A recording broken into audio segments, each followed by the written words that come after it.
with Phil stumbling drunkenly out of his bed, preparing in his head all the things he's wanted to be said. 90 minutes for Phil to fill with so much time to kill. He promised Chill, but all he does instead is beg and shill. The stream's online and straight away begins to wane, but all is fine as long as Chad's been 9 and doesn't step out of line. His content's sound mature for all to enjoy, like fresh when but I feel sure he ran through to feeling so insecure.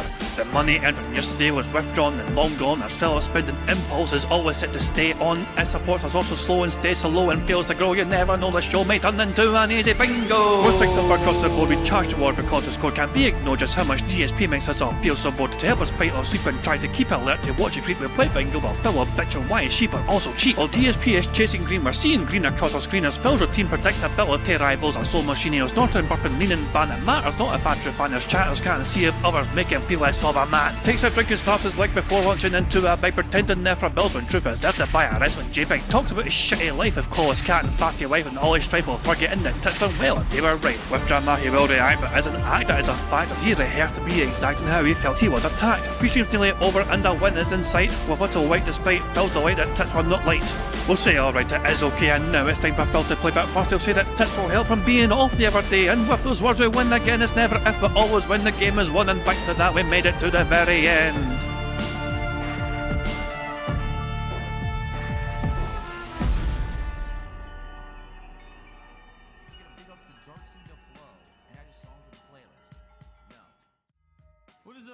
Hey guys, King Jad here, and welcome to DSP Bingo for Wednesday, Tuesday, the 11th of February 2025. I do hope you're all doing very well indeed, and hope you're enjoying your week so far.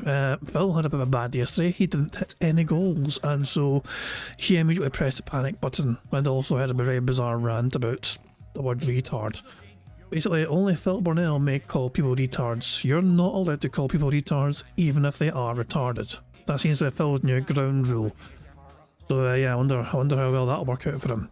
Got quite a few things to go over, plus I'm determined to watch Lecturo's funny moments thing today, you know what I mean? But we've got a lot to go through, so let's not waste too much time. First of all, Phil's awake, as you can see.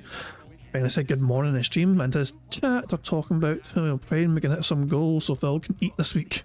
More money means more food goals and rewards, I think. And I was like, yeah, I heard we could reward Phil by hitting the goal so he can order fast food instead of cat cooking. It's ideal to do it by Wednesday, I think. It's 2 to go in 2 streams today, so it should be possible. Phil's not bad. I was expecting Phil to ban some of that, but no, that all stays, that all remains. So, Jesus, man.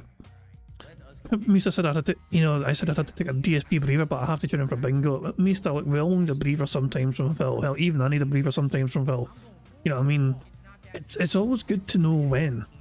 You know what I mean? I think people take it for granted when they don't know when to say, okay, I need a break. Some people really struggle to actually understand when they need to take a break from things. You know what I mean?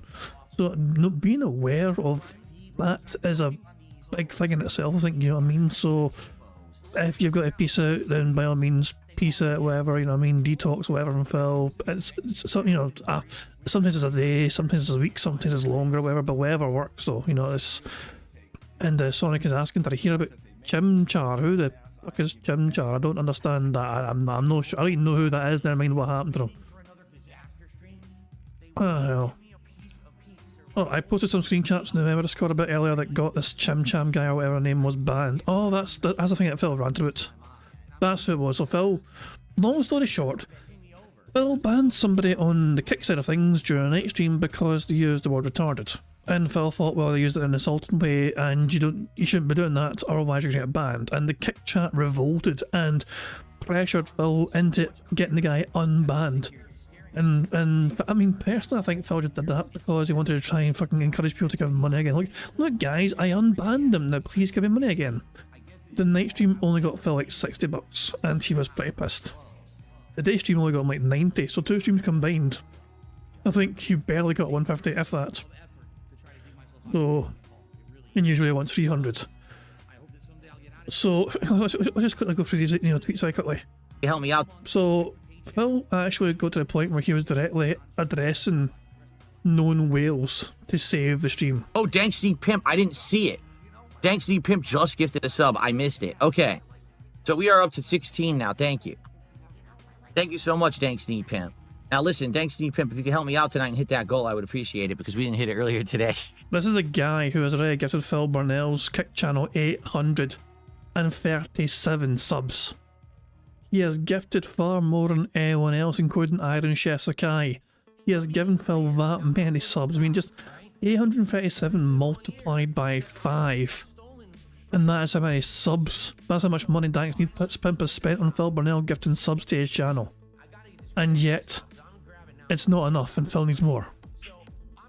It's rare that I directly address a particular viewer and ask for a favor. Let me actually get the camera on right now.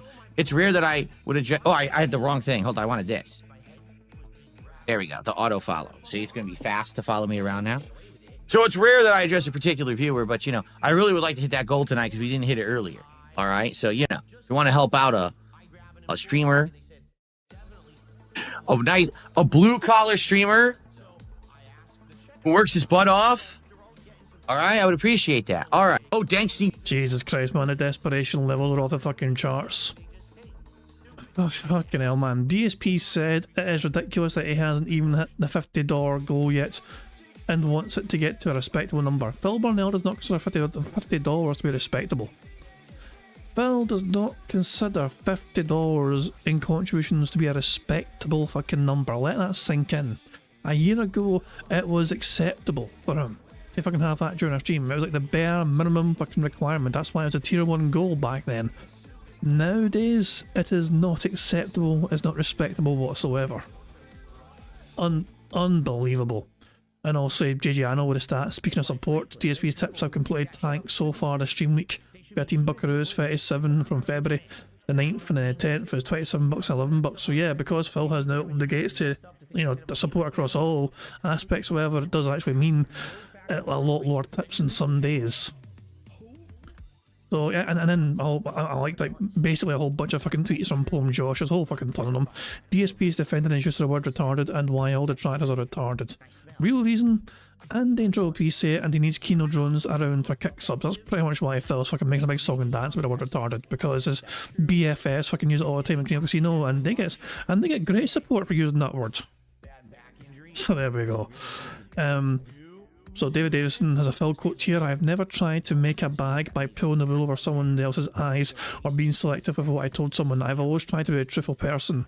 And obviously that fucking set me off the other day as well. But Plum Josh kind of sums up here: "He factually lied about having a cat for months while telling people he was too poor to consider having pets, while asking people to pay for his groceries. Then used his lie to create a situation to ask people for at least $1,000. So...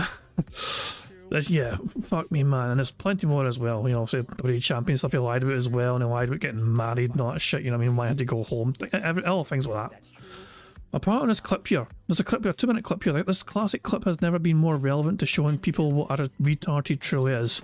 I've not seen this clip yet, but I'm kind of curious to see what it's like. 2 minutes long. His chest is. No, I'm not trying to avoid the fucking appointment. I wanted to go, it got rescheduled. Oh my god, it's fucking idiots. Like, here we go with their conspiracy theories. Phil's avoiding the appointment. How about this? Fuck you, you dumb piece of dumb shit. You're an idiot. You're a moron. You're a mouth-drooling fucking retard. I shouldn't have said that.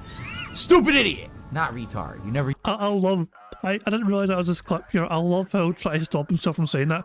Like, retard, I should have said that.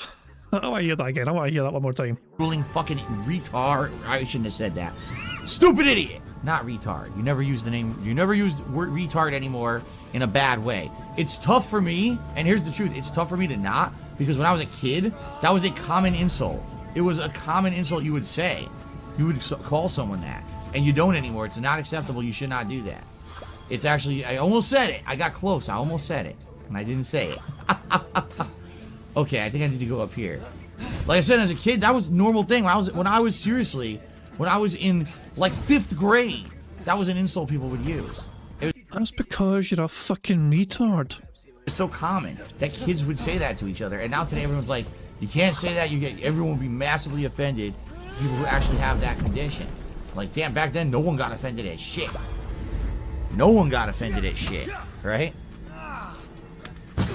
All right, I said 78% of the word. All right, then I will accept 78% of the discipline for saying it. I caught myself saying it is what happened. I completely caught myself saying it. I said, nope, shouldn't say that. But like I said, it's ingrained in me. It actually is ingrained in me as something you say to someone who's just being really dumb and insulting to you. That's something that you would say to them. And now it's like, dude, no, you don't do that anymore. But it's like, damn, my whole, like, half my life, that was something people said. You know, it's hard. It's hard to At times like this, I wonder if Phil ever dreams he fucking grew up during like this, you know, the times of plantation owners not shitting owning your own slave. It's like, I feel like Phil Burnell would have been in his element there, and maybe someone wishes he was like around to own a slave or two, so he could use certain words all he wants, like it was a normal fucking thing. It's definitely hard to stop yourself when it's something that's happened your whole life, you know? You know what I will say? Thank God I wasn't around racist people when I was a kid. Thank God, because obviously, you know, that's the last thing I would want to do is have that ingrained in me and be like, oh my God, I got to deprogram myself from saying really disgusting stuff. Well, I made a compilation video of you saying it all the fucking time, that particular, you know, sort of bad word. Thank goodness that's not the case. His chest. Yeah, anyway. Fucking hell. That clip, Jesus Christ. So, and, oh yeah, and also Phil came at this gym. Phil came at this fucking gym here. The focus of his live stream is supporting live. Apparently that's the focus of live streams, everyone. The whole point of live stream is not to try and provide entertaining content for people to enjoy together, but apparently the focus of live stream is supporting live. Who would have fucking guessed it, eh? Complains he keeps leaving late. So people tell him to scrap the daily crap so he can save himself time. He refuses to, saying that a daily crap is not the issue. I think it's a strong part of the issue, to be honest. Phil cannot fucking leave after he's done fucking playing his game, whatever, because he has to do daily crap. And there will be no more pressure to hit the goals now of this new system. The reality. And I'll see you in the morning. Hopefully tomorrow. I really hope tomorrow we can make up for it, because the idea, again, was to do DSP tries it either tomorrow or Wednesday when my wife is working. And now we are way behind an entire day here, so we have to hit the goals tomorrow, you know. Chocoboco just did a $3 tip and said, have a good night. Thank you, Chocoboco. All right, guys. I'm out of here. Have a good night. See you tomorrow, and let's get back on track tomorrow, shall we? All right, everyone, good night. See you then. Peace out. Fucking idiot. Jesus Christ. There's two more wee things. Nice. So he had this to say a lot. So, the words withholding and parting appear during his gameplay. All right. Well, guys, I don't know what happened. I am playing this again another time later in the week. This was my big return after a week away, and I don't know what happened. I don't know why there was withholding or whatever. Jesus Christ, but it is man. what it is, and I guess we'll try again. Hopefully it doesn't become a pattern, because as you know, I really like Call of Duty. I don't want to take this out of the rotation, so hopefully this will you know. Just leaves it off there. Doesn't know if I can finish off a sentence by saying hopefully people will start giving me all their fucking money. Last wee thing there from Theo, actually. This one's from Theo. I like how DSP used to just order out in the past, but now he's doing the order out stuff on stream. Lol. So if they don't hit the goal, will they just starve? Of course not. So is he actually using this to write off those DoorDashes on his taxes to get a tax refund? Which is an interesting point. Do you think so? Phil trying to fucking incorporate this more and more into his content begs the question: when Phil is this, so Phil is definitely fucking using these DSP tries at stuff and Feasting with the King stuff. That is definitely getting written off as a tax expense. But Phil's order will include cat's meal, which is not a part of the content. So it got me thinking: is Phil trying to write off the entire fucking DoorDash order, even though only half of it applies to him and his content and creating the content? Because it's not all of it's an expense, only some of it is, because technically Phil's eating food as part of his fucking content, as part of his fucking work on stream. But Cat's not there, and her fucking food's not there because she's busy fucking stuffing her face with the food downstairs, off camera, off stream, which is not a part of Phil's content. But if Phil is trying to write that off as also part of his business expenses, would that not technically be fraud? Or does Phil actually fucking split up? You know, it's one of those questions where I'm curious to answer.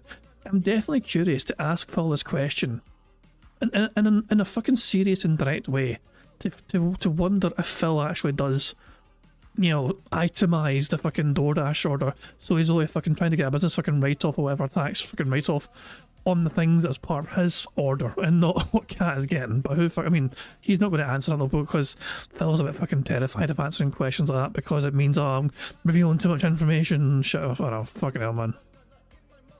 Rephrase the query and it makes it easier to answer. Is Phil going to live as a chance? Well, yes, and also yes.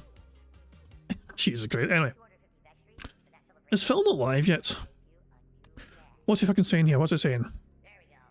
Has anyone else ever received hate comments from trolls supporting Phil's stream? And Phil answered literally every person. How do you deal with it? Block and completely ignore it. Given any attention at all is exactly what they want. They are no life losers and they thrive on getting responses from people they mess with. So give them no response and they go away. Ignore that guy. There's somebody, I don't know if somebody was there or not. Thanks, Phil. No problem. Sorry you're getting harassed for no reason. I've never heard of this fucker before. Mayor Charlie. Actually, wasn't he the person that's super? Hold on a second. Mayor Charlie. Why does that ring a bell? Why does that ring a bell? I feel like I saw their message yesterday about something. I think they gave Phil money yesterday, and that might have been what it was. I'll tell you one super chat that Phil ignored. This, as far as I'm aware, I don't think this is leaned, or if it was leaned, it was leaned very late on in the day. It was at the start of the gameplay. So at the very start of his gameplay, sorry, my bad. There you go. I didn't mean to drag it away there. So this super chat was, he was in the middle of like fucking a boss fight or whatever, you know what I mean, playing his Dark Souls thing. So somebody super chatted this, waste of money, of course, waste of fucking money. But he ignored us for the longest fucking time because he's fucking playing the game. But I believe he never addressed it one time, even though this is a very fair comeback to Phil trying to fucking defend himself using the word retarded. Like, what the fuck, man? Jesus Christ. So yeah, this comment was interesting. I mean, WPIG were desperate for Phil to respond to it. They're trying to fucking wrap things up last night in WPIG. And it's like, oh, super chat came in, is Phil going to respond to it? It's a factual observation, it's a script, it's stating the obvious, whatever, nothing. Look, Prophet is encouraging us all to check out his latest community post. He sent a link. That means I don't have to fucking try to go to your channel and find it myself. Fantastic. We have a link. Please don't be anything nasty. Prophet, please. Phil. Prophet. This is nasty. I agree with Phil that the term retard or retarded is not an offensive word or term when used in the form of a descriptor. Here, allow me to explain. Phil is retarded. This is not an offensive term because it's a very good description of Phil Burnell. Phil is slow to show up for work every day, typically late all the time.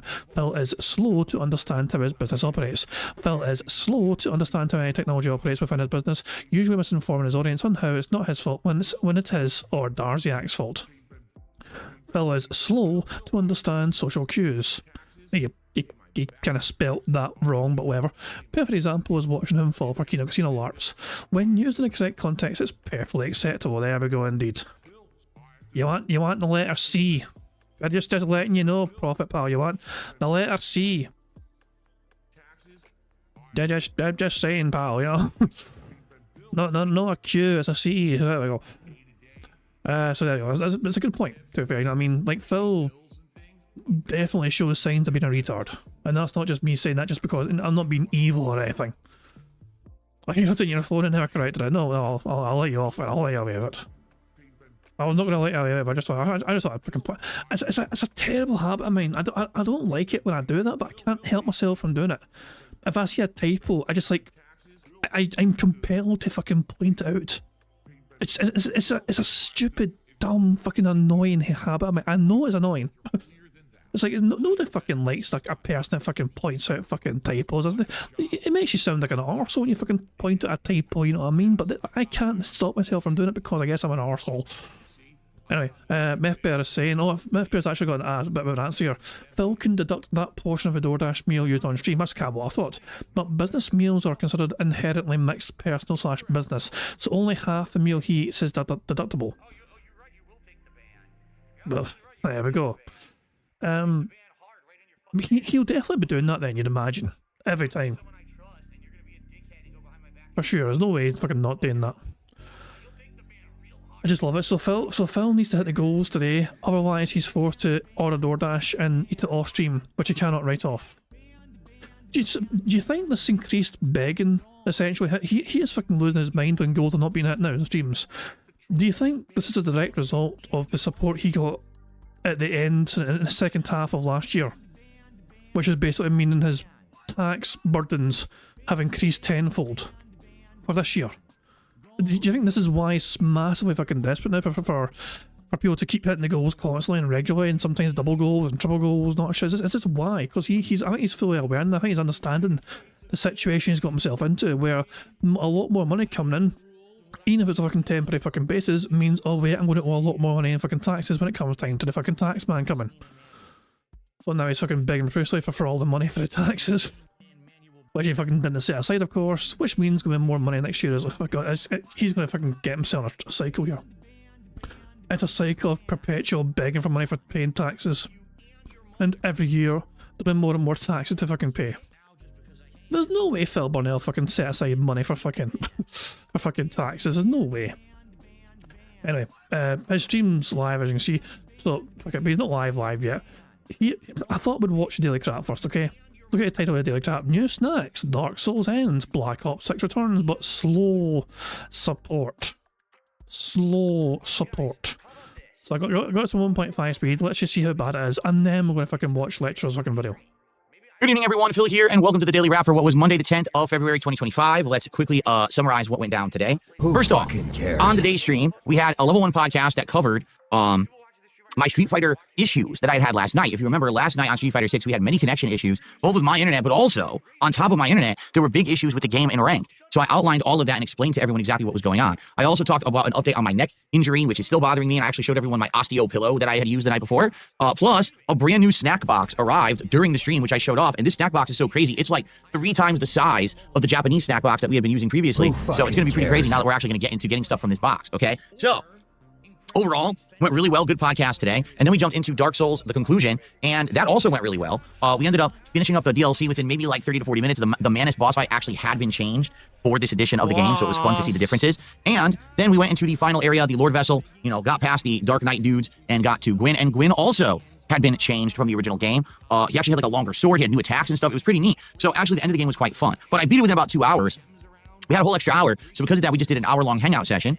We didn't hit the goal, but it wasn't a bad stream. I think we raised like $90 or something like that, so I wasn't sad or disappointed, but we didn't hit the goal, all right?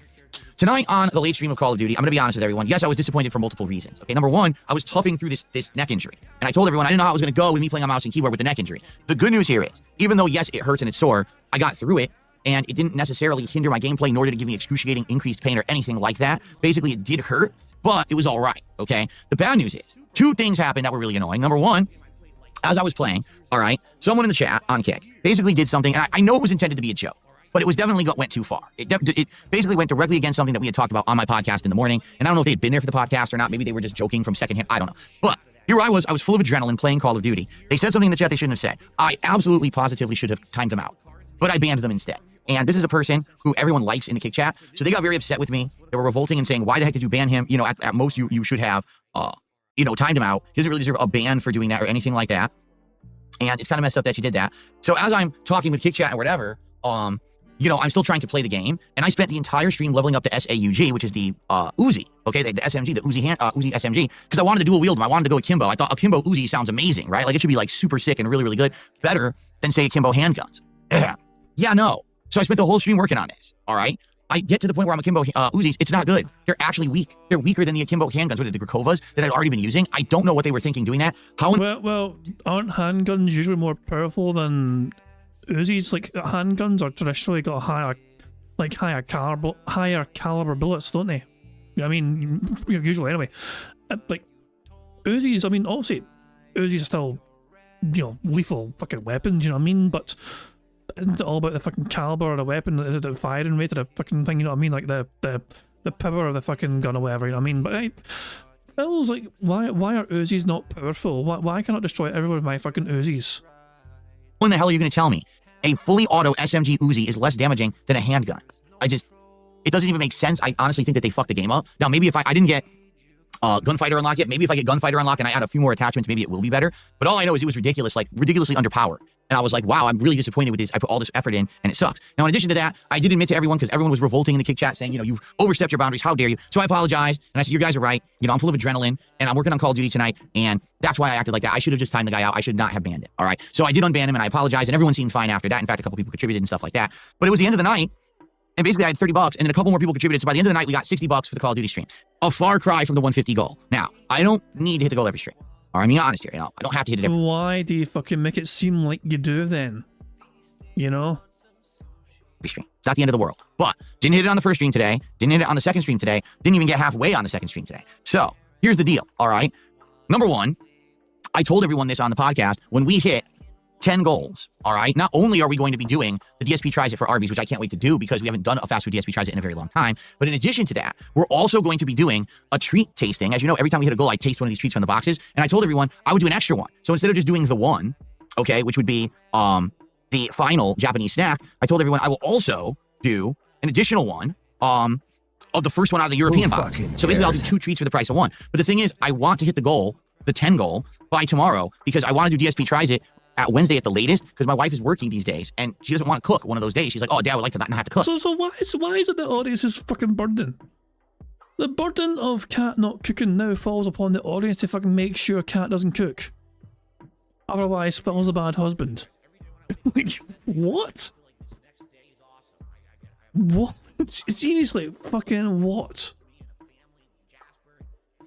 So I was hoping it'd be tomorrow, but it's not going to be now because we're still at 8 out of 10. We didn't hit any goals today. Tomorrow, if you guys are coming by, please support the streams. We want to do DSP Tries It at the latest on Wednesday that we can time it perfectly with cooking and all of that. She wouldn't have to cook on a day when she works, okay?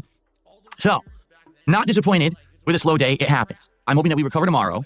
I hope that tonight sleeping on this osteo pillow helps my neck even more because it does feel better today than it did the last 2 days. And just hoping for the best and that things go well tomorrow. All right. So what is tomorrow? Well, we're gonna have a level 1 podcast talking about all the stuff we did today and the game news, etc. Then first stream will be the continuation of Ninja Gaiden 2 Black. We're nearing the end of the game. We're at chapter 12 out of 19 or 17. Excuse me. We'll probably beat 2-3 stages. Who fucking cares? For God's sake, it's Phil. Hold on. Let's make sure he's late today. This is more begging. No, it's just. I think it's just a summary of like, oh, here's what to expect tomorrow. More boring shit. I'm fucking nah. No way. I'm done. I'm done listening to him. Right now, since Phil, we have time. We actually fucking have time on our side. Let's fucking enjoy. Finally get to fucking enjoy Letro's fucking video. Familia DSP funny moments with Phil. I've been looking forward to this, man. Every time I fucking try and plan to watch it, all of a sudden Phil's like, oh shit, I'm not gonna let you watch this. Today's the day. Fuck it, I'm gonna enjoy this fucking finally. And now, our feature presentation.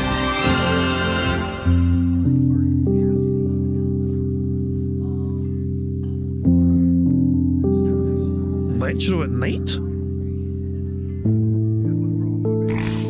Hey, there's my logo. Hey. Hope you all are doing swell tonight. The King We have Corner. a good show coming your way. Familia DSP was a resurgence, thus making it a popular show. Great season. Everybody, let's get a big ass round of applause. Now shut up, folks. We need to get this momentum going. Keep the ball rolling.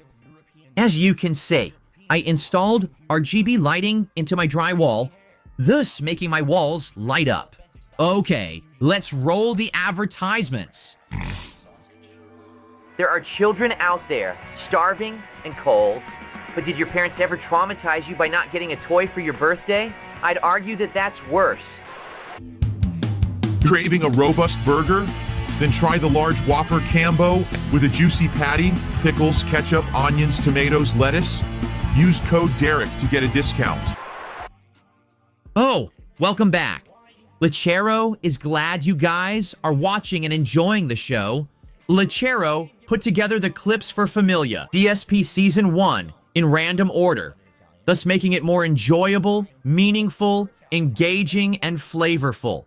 Please enjoy these clips from Familia DSP Season 1. Oh, I think I'll be robust. This will be robust.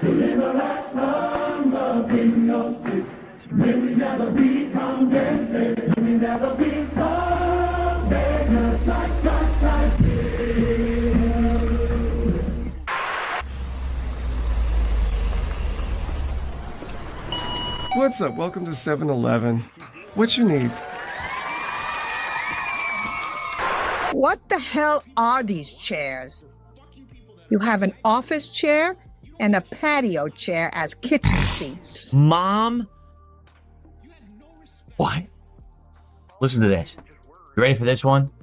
Someone took the buck and says, why do you have an office chair and a patio chair at your kitchen table?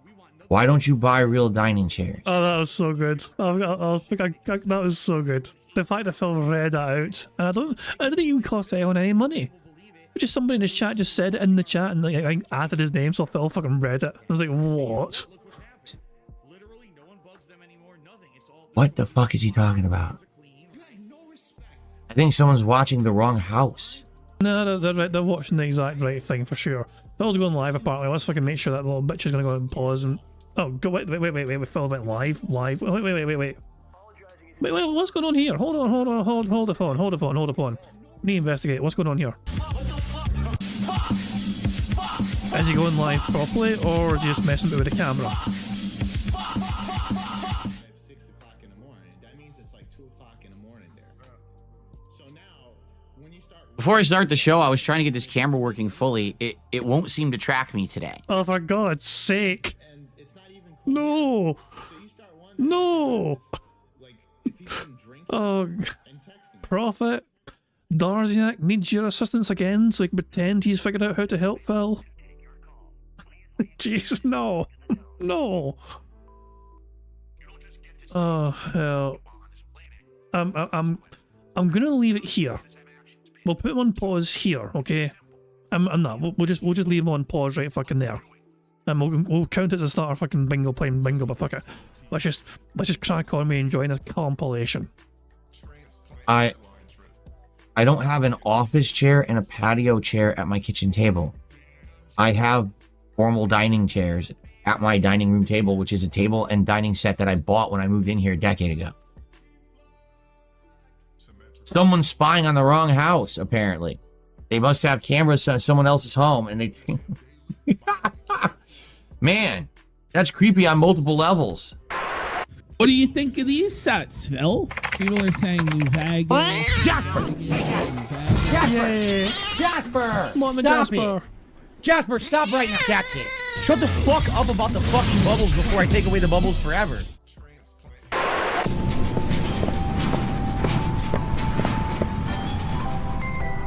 This is pretty funny. Oh my gosh. This is good. Phil, hey, it's me, Darich.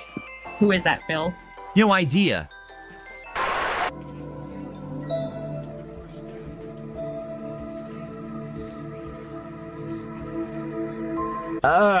My goodness. Maybe he's scratching his leg, Lorenzo. Tyrone! Holy shit, you're here! That's right, baby, and I'm staying the night to fix the ceiling fan.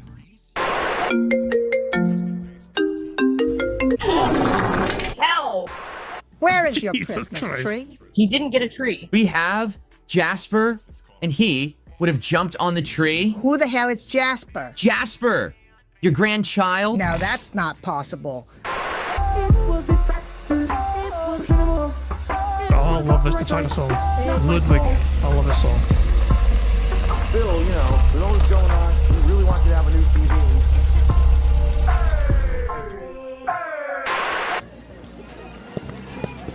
Look at the lions, Phil. They look so cool. Honestly, Kat, I can be at home and look up lion videos on YouTube.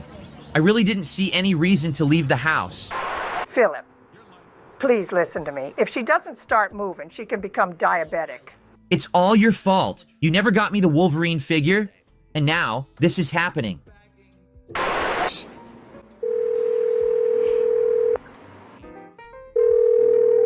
Yes, Philip, what do you need? Hi, Mommy. I wasn't able to raise sufficient funds today. Can you please send me $150 on PayPal? Come on, Phil, can't you work for it? I mean, do a late internet stream or something. Your father and I can keep giving you money. It's ridiculous. I can't stream today. I worked 1 hour, and that took up most of my day. I couldn't go grocery shopping or spend time with my family. So, are you sending me the money, yes or no? No, not this time, Philip. I need you to get it together. First the Wolverine figure, now this? I just called you for nothing. We just came off from the plane. Now we just want to relax. Mom, I would prefer if you didn't smoke in my house. Kat said so. What, did you leave your balls upstairs in your streaming room? We have leftovers at home. So you're saying to go home and DoorDash some Burger King? I know you're hungry. I'm not that hungry. You know who you sound like right now? My mother, when she didn't want to get me my Wolverine figure. I'm going to the drive-thru. Look out, there's a black woman coming. Ah! Philip. Merry Christmas, Catherine. Here's for all the hard work you do while Phil is a stay-at-home husband. Mother, you do know that I'm technically a blue-collar worker, right? Just like a server who gets tips. I am crowd-funded. Oh my god. Oh my god. I love it. Oh my. I knew you'd like it, Catherine. Phil, why aren't you paying attention? Why are you on your phone? Cat, I'm texting my mom. Just relax and look at the animals.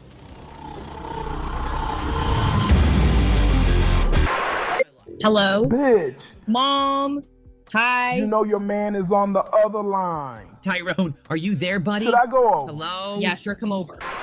What are your prices for food? Well, if your dumbass would look right in front of you. Oh, haha, I didn't see that there. Sorry, sir. Phil, I really want popcorn. Listen, Cat, that popcorn is $7.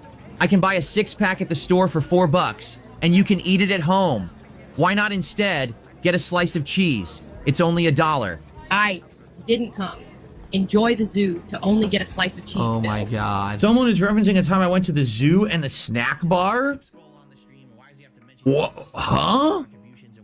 When did I ever go to the zoo and a snack bar and talk about it and reference a slice of cheese and popcorn? I have no idea. Right here. You lost me. Yeah. However, I have received... I got $1 tip, listen to this, from Raider Rabbit. You should not have tried to be a cheapskate by trying to get a slice of cheese for $1. Get her the $7 popcorn, Phil. What are you talking about? Who bought a piece of cheese for $1? I didn't. I have no idea what this guy is talking about.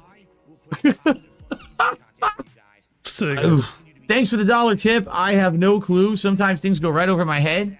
I don't know anything about buying cheese or popcorn, but I do appreciate the support tonight. Thank you. Oh, look, it's Jasper. Hey, Jasper Kitty. How do you know my cat's name? And I thought he had panic attacks when strangers were around.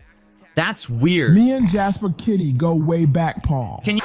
That was racist. How was that racist? Because you said there's a black girl coming. No, you said it. Now you said it. Said what? You said black girl. She was black, Philip. You can't see. That's correct.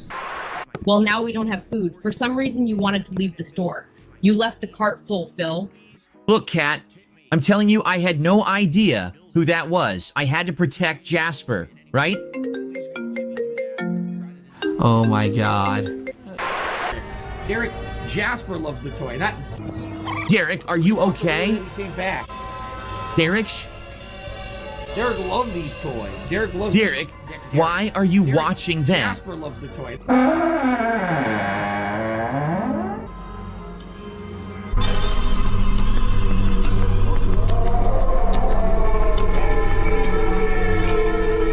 Oh, this is so creepy. Yeah, Sonny, this is the funniest moments. Let's drop it together, funniest moments thing.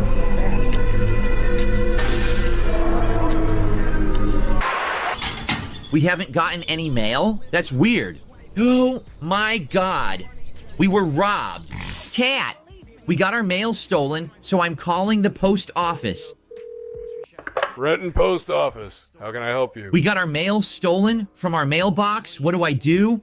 I did everything correct. What is the last name, sir? The last name is Burnell Productions. Mr. Burnell, we've been holding your mail for about 4 weeks now. How did you just find out that you weren't getting mail? I work 6 days a week full time. I don't have time to walk and check my mailbox every day. You're telling me you don't have a day off? I do have a day off, but on that day, I have to go to the dump, the grocery store, and the like. Okay. Mr. Ethics, what are you talking about? He says, how did you not check your mail for 4 weeks? I get you work 6 days a week. That seems strange. What the fuck are you talking about? Where do people get this shit from? I just love all the times that people confuse. The best one's obviously, of course, when you're not giving them money to confuse them. Like just in this chat saying, "Phil, why didn't you check your mail for 4 weeks?" It's like, what are you talking about? Where did you just make up that I didn't check my mail for 4 weeks? On what fucking planet? Did you say that? Like, what the fuck are you talking about? I want to know right now where you made this shit up. Where did it come from? Tell me right now what you're talking about, or I'm gonna fucking ban your ass. I want to know where these insane, nonsensical rumors come from. Who the fuck is saying I didn't check my mail for 4 weeks, and what does it matter? Explain yourself right now. You notice he's calm down, Dick. It's just a meme. Quiet as fuck right now. He says something dumb in the chat. I bring it up and call him out. Like, where are you getting these insane rumors from? Quiet, silence. From a popular online cartoon. Here's a popular cartoon. It's called DSP Looney Tunes your fucking ass out of the chat because you're a fucking moron. Okay. Derek, now I'm gonna have to do something I really didn't want to do.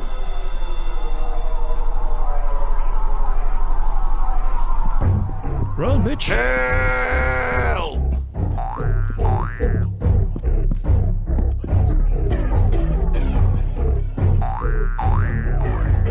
Where do I go? Gotcha. No! Papa Vera! Are you getting that cravings for Popeyes? Getting a craving for that robust New Orleans flavor? Well, Popeyes has been working behind the scenes and the like. Introducing Popeyes Big Easy Box. Get 14 pieces of some robust ass chicken on a price that, in my opinion, is expensive. Apparently it's $8.99. Feed the entire family.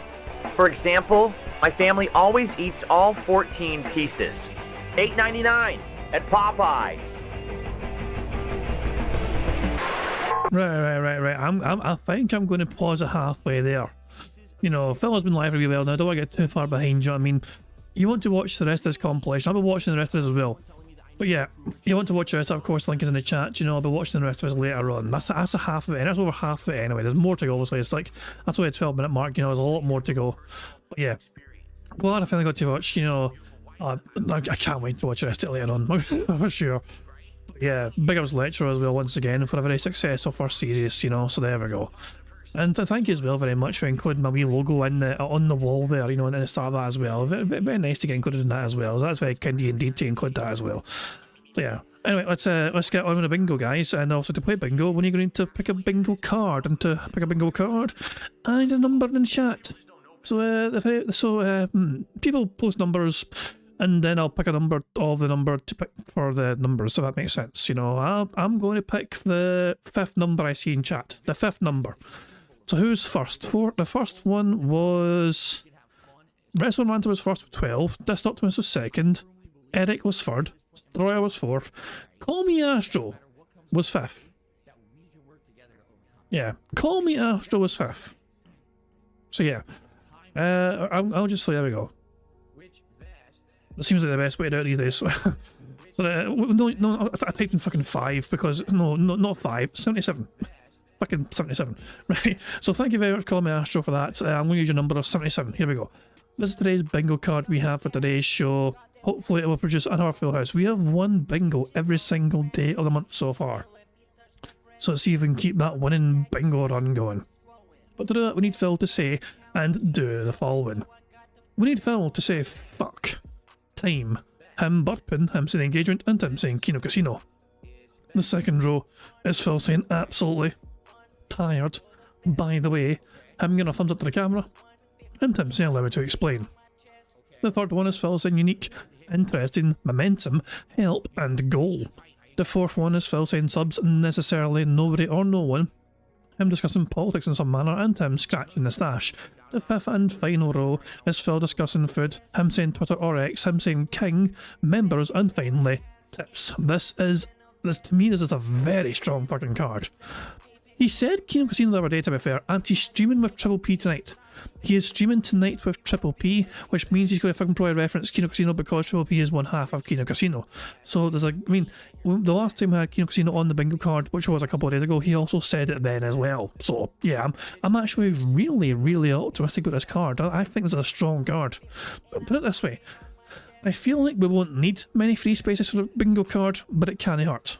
But yeah, also, if we win bingo today, it adds $10 to the bingo prize fund, which is currently sitting at 129 buckaroos. So there we go, indeed. We win today, it goes up to 139. There's a variety of ways for us to get free spaces to help us on our way to a full house bingo card. For example, if Phil burps, sips, or snorts 10 times before he starts recording for his shitey gameplay, that gives us all a free space. For every 3 minutes and 20 seconds that Phil begs, that also gives us a free space. Because we're watching Phil at 1.5 speed, 3 minutes and 20 seconds in our normal time is 5 minutes his time because he's at 1.5. So there we go. For every 5 new or rejoining members we get as well, we get a free space for that. And finally, if we get 100 likes on this bingo stream, before we finish playing bingo, not only do we get 3 free spaces for that, but you guys also get to enjoy the Bubbles animation made by the supremely talented Pixar animations to celebrate the 100 likes. So you guys are in full direct control. Some ways we can get free spaces for the bingo card, the rest of the ways are controlled by Phil and his bizarre button functions as well, so I'm begging like the little bitch that he is. So there we go. Have a Dragon says, can we get a bonus to the prize if we take every single one in a month? I mean, I don't know what I would do though. Like, you say a bonus, but how would you define a bonus? What am I going to do? Add a 10 to it or something? I don't know. We'll cross that bridge when we come to it. How's that? If it looks like it could actually possibly happen, then we will try and brainstorm ideas. You know what I mean? But yeah, I don't want to put pressure on people though. That's the thing. I don't want to do a Phil, but you know, we don't need to win bingo every day. You know, it's not a daily mandatory thing. You know, but I'm going to remind you every fucking 5 seconds. Do you want the bingo card to fail? Hint, hint. Nah, fuck off. No, God's sake, I feel Jesus, man, I feel dirty now fucking saying that. I feel like fucking Phil. Anyway, guys, the bingo card, as you can see, you know, so there we go. I think it's a strong card. I think it's an extremely strong card today. Very hopeful, very optimistic of doing quite well on the bingo card. And Phil will be in a bit of a fucking code black situation because he'll have been panicking from yesterday. We've not had an eye of a goal yesterday, so he'll be in full beg mode today. You can fucking guarantee it, practically. So there we go. A couple more things to go through before we start playing bingo, of course. So the bingo prize fund, as I said, made up of us winning bingo, of course. So we win bingo, it adds $10 to that bingo prize fund. Every Friday as well, we play some marbles on stream, and we try and complete these impossible 99% elimination courses. But if we have anyone complete those, that also adds $10 to the bingo prize fund for every course that we try and complete. We usually pick 3 courses, so every Friday there's a possibility of $40 getting added to that bingo prize fund from winning bingo as well as winning these marble courses. And as well as that, of course, a quarter of my YouTube income is also made up of the bingo prize fund. And of course, the last way the bingo prize fund is made up is if we get tips. Any tips that come in go directly towards the bingo prize fund, no matter how big, no matter how small. So yeah, it's 100% tip to bingo prize fund ratio, essentially. So there we go. There's one more thing to cover, of course, but before I do that, I'm just going to let Phil explain it for me, because he explains it better than I do. Well, hello everyone, Phil Burnell here, letting you know about King Jad's Bingo and Marbles gameplay on YouTube. Now, you need to leave a post in the community tab to enter, and that's it. A lucky winner will be picked by playing Marbles at the end of the month. It is just that easy, any mouth drooling idiot. Thank you, Phil. Yeah, fucking dick. Yeah, weird fucking AI pick for that. It's very kind of indeed. As Phil said though, link in the community post of this live stream. If you've not yet left a comment this year, that post, that community post was made fresh in January. So if you've not yet added your name this year so far for your own marble, do it before the end of the month so you have a chance of winning half of that bingo prize fund when we have that marble race at the end of the month. Now, I think I've covered all the bases. The only thing left me to do really is just to, hold on, but before that, the only thing left for me to do is just to press the random Scottish soundboard button to send us off into battle once more. Fuck's sake, Jesus! And on that note, it's time bingo. Good luck everybody. Very strange start to bingo, of course, because Phil's got his camera not working or whatever, so yeah. Let's see what these fucking tech issues are all about. Here we fucking go. Before I start the show, I was trying to get this camera working fully. It won't seem to track me today. And I have no idea why, or why not. Like, it's on tracking mode right now, and it's not tracking me. Yeah, look, enable auto tracking. It's not tracking me. Here, let me try something. Okay, maybe that just fixed it. Okay, I think that might have just fixed it, but I'm gonna turn that mode off now. Who fucking cares? Okay, hold on. Try this. That zooms all the way out to get me fully in the frame. Okay. I'm just messing with this because it's supposed to work, and then all of a sudden it won't track me this morning. You know, the usual baloney. I'm gonna turn this off now. It should still track me now, though. If I move? No, see? Oh, okay. Okay, it is tracking now. All right, look, we're gonna get the show started now. Wait, and then he fucking starts the music again. Fuck off. Fuck off. Arsehole. Wait, it doesn't play his intro. Oh wait, he did play his intro. Fuck you, no, hold on. Hold on. Let me just mute this bit. Annoying fucking king shit. Fuck it. Anyway, now we can probably begin bingo. Hooray for that. Good morning, everyone. On today's show, we've got updates on the Elden Ring Night Rain beta. In addition, a new Sony... What the fuck? What the... Hashtag pocket moves tip £1. Hashtag pocket moves. Hashtag pocket moves. This might go on a while. Hashtag pocket moves. Hashtag pocket moves. Yes. Hashtag pocket moves. Right. Hashtag pocket moves. Go on. Hashtag pocket moves. Really? Hashtag pocket moves. And then? Hashtag pocket moves. What else? Hashtag pocket moves. Really?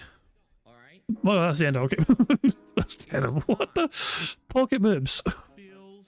Yeah, oh my god. Now that we see it, it's kind of hard to unsee it.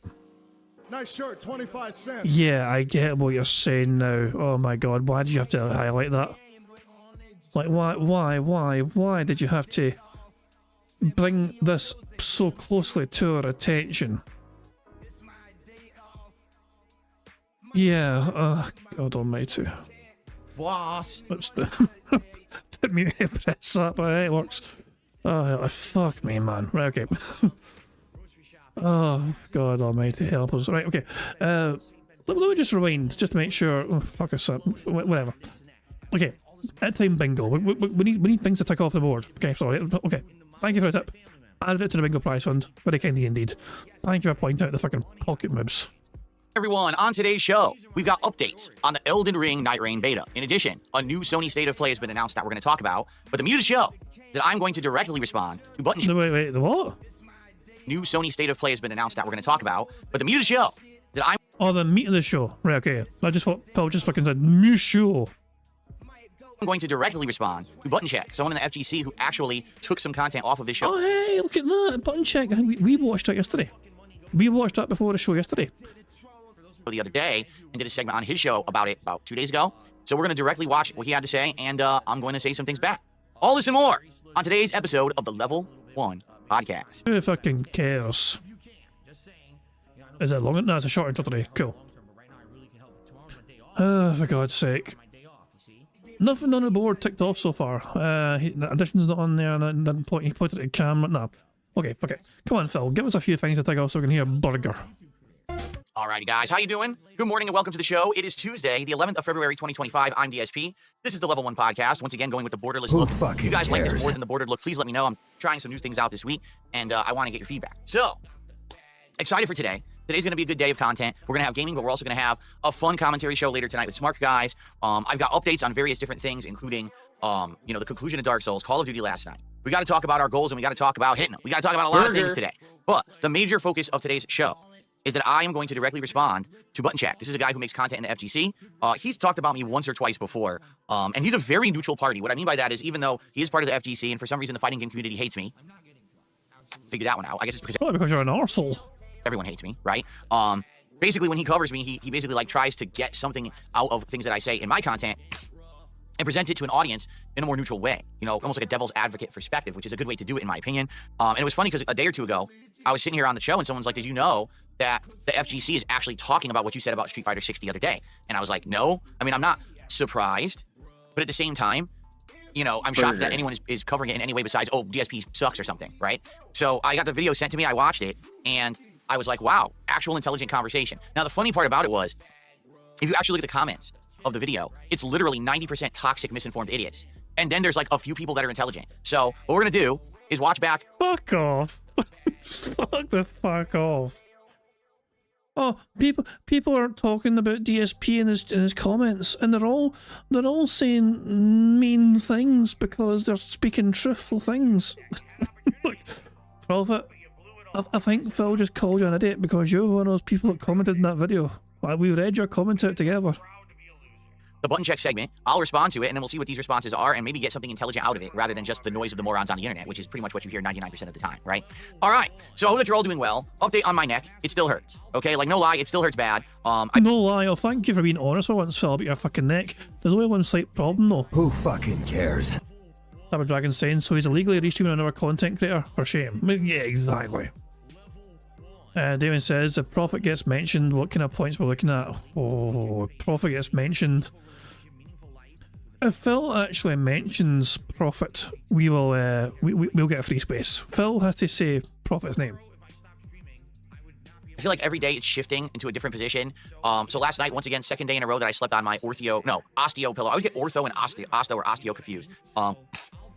So yeah, stayed in position all night, woke up this morning, and my neck wasn't in excruciating pain, which is good, but I still can't lean it left or right at this point. I can turn it fully, which I guess is an improvement. I can kind of lean forward and back, almost. Right there, I just got a sharp shooting pain through my neck, but it's still messed up. I'm doing my best to try to recover from this thing, but there's nothing I can really do about it. Luckily for me, my job doesn't really need me to do much focused physical movement or anything like that. And yesterday I was able to get through my entire day playing Dark Souls and finishing up that playthrough and playing Black Ops 6, surprisingly enough, with little to no difficulty. Although there was some pain, I basically just toughed through it and it was all good. So, FYI, hopefully it will not affect things moving forward, but understand if you see me cringing in pain or if I seem a little grumpy, it's probably why. I'm still in pain. I still have this pain right now shooting up my arm and, you know, it sucks. There's nothing I can do about it. It's happened before. If he seems grumpy, it's because he's not getting enough money from you fucking morons. Or it's happening again. I'm sure it'll eventually, you know, settle in and go away, but it's going to take time. It's not going to be a quick overnight thing, all right? Okay, quickly, let's talk about yesterday. Let's get this out of the way before we get to the new topics for today. So yesterday, first stream was the conclusion of Dark Souls with mods. Went really well. In fact, went better than I had actually expected that it was going to go. I ended up beating the Dark Souls with mods run during yesterday's stream earlier than expected. We took on the final chasm of the Abyss, got down to Manus. Manus was tricky. He had a whole new boss phase that wasn't in the original DLC for Dark Souls 1. It was kind of interesting. He had some new attacks and things. Beat him within, I'd say, maybe 30 to 40 minutes. It wasn't that big of a deal. It was more the run back to him after you died. That was the pain than the boss fight itself. And then we went back to the main game. Well, I take that back. We went back to the early area of the DLC where you fight two of those Chimera bosses at once. So I fought two at once, beat them first shot. Then went back and went inside the Lord Vessel into the Kiln of the First Flame, and you know, got through that area, and then basically got to the end, which was Gwyn. And Gwyn was probably one of the more interesting things about this modded run. So Gwyn, they added in a phase where his sword doubles in length, and yes, you have to dodge it because it's doubly long, so it makes it much harder. And they also gave him a lightning bolt attack that's the same as the lightning that you get in Dark Souls 2, as well as another, like there was 2 or 3 new attacks he had that he hadn't had in the original game. It was funny. At one point, I ran to the other end of the arena, and I went to chug Estes. He jumped across the entire arena over a rock that was in front of me, landed in front of me, and just zip executed me with the sword. I was like, that's new. But it was pretty fun. Let me put it that way. It was pretty fun. It was a good run. I really enjoyed Dark Souls with mods. Of course, immediately people said, would you play Dark Souls 1 again with different mods? Like there is that Daughters of Chaos or Daughters of Flame, whatever it's called, mod that basically changes the whole game. Yeah, I'd like to check that out at some point. What about other Dark Souls games? Yes, I would like to check out other Dark Souls games as well with mods. I've actually heard that Dark Souls 2 and 3 both have tons more and much better mods than Dark Souls 1 does. So this was just, as they say, the beginning. Who fucking and this cares? is me opening the door to me checking out mods on PC. And I'm very excited for that. I am. I want to explore PC gaming and modded PC gaming moving forward. I think it's going to be absolutely great, and I look forward to it in the future. So thank you to those who were there along for that ride and who supported that ride, okay? So FYI, did we hit the goal during that stream? Oh, here we go. I was waiting for it. I knew it was coming, but still. So FYI, did we hit the goal during that stream? No, we didn't. I think we hit like $90. We ended up ending early, and we did an hour of just like hangout Q&A session because we had time. But sadly, I didn't hit the goal. I got made like $90. I'm like, all right, no big deal. It wasn't a dead stream or anything. So the late stream last night was Black Ops 6, and I was really wondering if I was going to be able to play Black Ops 6 because of this neck injury that I have right now. Because, I mean, to me, go to keyboard and mouse mode and having my arms up like this in this position the entire stream, you know what I mean? Like, it's one thing if I'm over here, but it's another thing if I'm here, keyboard and mouse the whole time. Who cares? And I'm trying to play. Is it going to actually, like, hurt my arm? Good news is I positioned myself. I brought this desk closer to me, and I basically got it so that I was in position in my chair. I wasn't leaning or straining. And because of that, I was able to do the stream without any real issue, which was a... You felt... You look like the fucking retarded version of Charles Xavier. When you're like this, I'm just saying, to me I'm getting like Denthead X-Men vibes. great thing because I was nervous, you know? Now let's see if I can zoom in. See, this camera is screwed up today. Look at that, it won't even recognize, it's supposed to recognize the L symbol. And yeah, it won't do it. It blinks and then it stops. It's all screwed up today. Let me try this hand. Wow, the camera's screwed up today. I don't know why I can't get the hand signals to work with it today. And they've been working pretty consistently for a long time now. And look, it just blinks half and then it stops. Bro, we can't see the fucking blinking. You fucking retard. Yeah, it won't work. I'm gonna have to use manual controls with the camera today, which is really dumb. I don't know what happened. It's been working for weeks. Once again, technology, right? Like it's supposed to be working and it just stops working. So let's zoom in here. It's not even, see, it's trying to auto-center. It's not even auto-centering on me. It's supposed to be following me. And it's not even following me that well today. It's messed up. Well, let's zoom in. I'll have to get it adjusted later for when we're gonna do face cam for Ninja Gaiden. I'll have to basically get it to zoom in even more. Who fucking cares? I don't know what's going on with it today, but I'm not gonna mess with this endlessly. I'm just gonna do the show. Okay, so, playing Black Ops 6 last night, okay? So two primary things. Number one, I wanted to unlock akimbo SMGs. And when I say that, I was using the SAUG, it's an Uzi. And the Uzi is great, at least I think if you're using double tap and all of that. Not double tap, it's called, it's like rapid fire. That's what it's called, rapid fire. So I think it's pretty good. I'm mowing down people or whatever. So I'm like, oh, dude, if I get these akimbo, it'll probably be even better, right? So I worked the entire night to get this done. I unlock it, and it sucks. It's doing like no damage. I'm like, that is stupid. I'm using two Uzis, SMGs, going crazy into everyone, and it's doing no damage. So if anything, you know, Treyarch doesn't know what they're doing. I hate to say it. You know, a lot of the things in the game are way overpowered. It seems like these SMGs I was using were terrible. So next time, yeah, because Phil's an expert in fucking damage output from fucking SMGs. Like Phil was fucking born with fucking two SMGs in his fucking hand because he fucking knows everything there is to fucking know about the fucking SMG weapon and dual wielding them. He knows far more about fucking weapons and the fucking damage output of fucking weapons and fucking the developers of Call of Duty would fucking know, apparently. I'm probably going to try sniping. Okay, just being honest. That's number one. Number two, we had a big upheaval on the kick chat because as I was playing, as you know, especially when I play multiplayer games, particularly Call of Duty or Street Fighter 6, I get full of adrenaline, right? I do. I just get like so full of, you know, hype and everything that I basically kind of tend to overreact and get over angry and stuff like that. So someone in the kick chat basically said something that they shouldn't have said. They used the word in a way that they know they shouldn't have used it, but the way that they did it wasn't meant to be malicious. It was meant to kind of be a joke and to, you know what they say, to like poke the hornet's nest. But I'm playing Call of Duty and I look at the chat and immediately I get angry. I'm like, look at this guy, Chimchar, who's trying to get my attention and is trying to piss me off when I'm playing Call of Duty. So I just banned it. And then I kept playing, but everyone got upset with me. They're like, dude, why did you ban him like that? You know, he's a regular, you know, at the very least, yeah, maybe he went a little too far with his joke, but you should have timed him out and said, don't do that, you know? So basically, rightfully so, the kick chat revolted for like maybe 10, 15 minutes as I played another match. And then after that, I was like, all right, fair enough. You guys got me. You know, I'm glad that you called me out. And I apologized to Chimchar and I unbanned him. And I said, please just don't do that again. And then he didn't. Rightly so, you know, he didn't. He actually, you know, acted nice. So it is. Well, you fucking threatened to ban him if I fucking said it again, basically. What it is. Right? You know, sometimes you mess up, and I screwed up because I had too much adrenaline in me, and, you know, water under the bridge, it's all good now, right? But anyway, the only real problem last night that happened, okay? Look, here we go, money again. I wonder if it's about money. Support was very, very low for Call of Duty.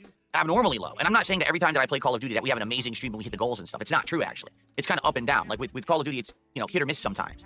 But last night, support was almost non-existent for a very long time. Sorry, I'm trying to, my crown just fell. I'm trying to reposition this sign. There we go. That looks good. I gotta get the crown because the crown hit the floor. You know, basically, it's hit or miss when I play Call of Duty. Sometimes it's great, sometimes it's not so great. But last night, the support was super duper low. Okay? Super low. And I was wondering what was going on, you know, so I'm asking the audience and everything.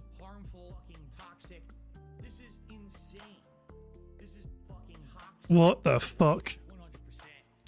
I'm not stopping a big, counting away. This is all the same big. There we go. So, you know, it doesn't seem like there was any real definitive answer as to why the support was as low as it was last night. But I do want to say, you know, thanks to the very end of the stream, there was one or two big contributions. So we got up to like maybe $60 by the end of the stream. And I was like, all right, that was better than, you know, what we had, which was like 20. So, but you know, just stands to reason. Right now, we did not hit any goals yesterday.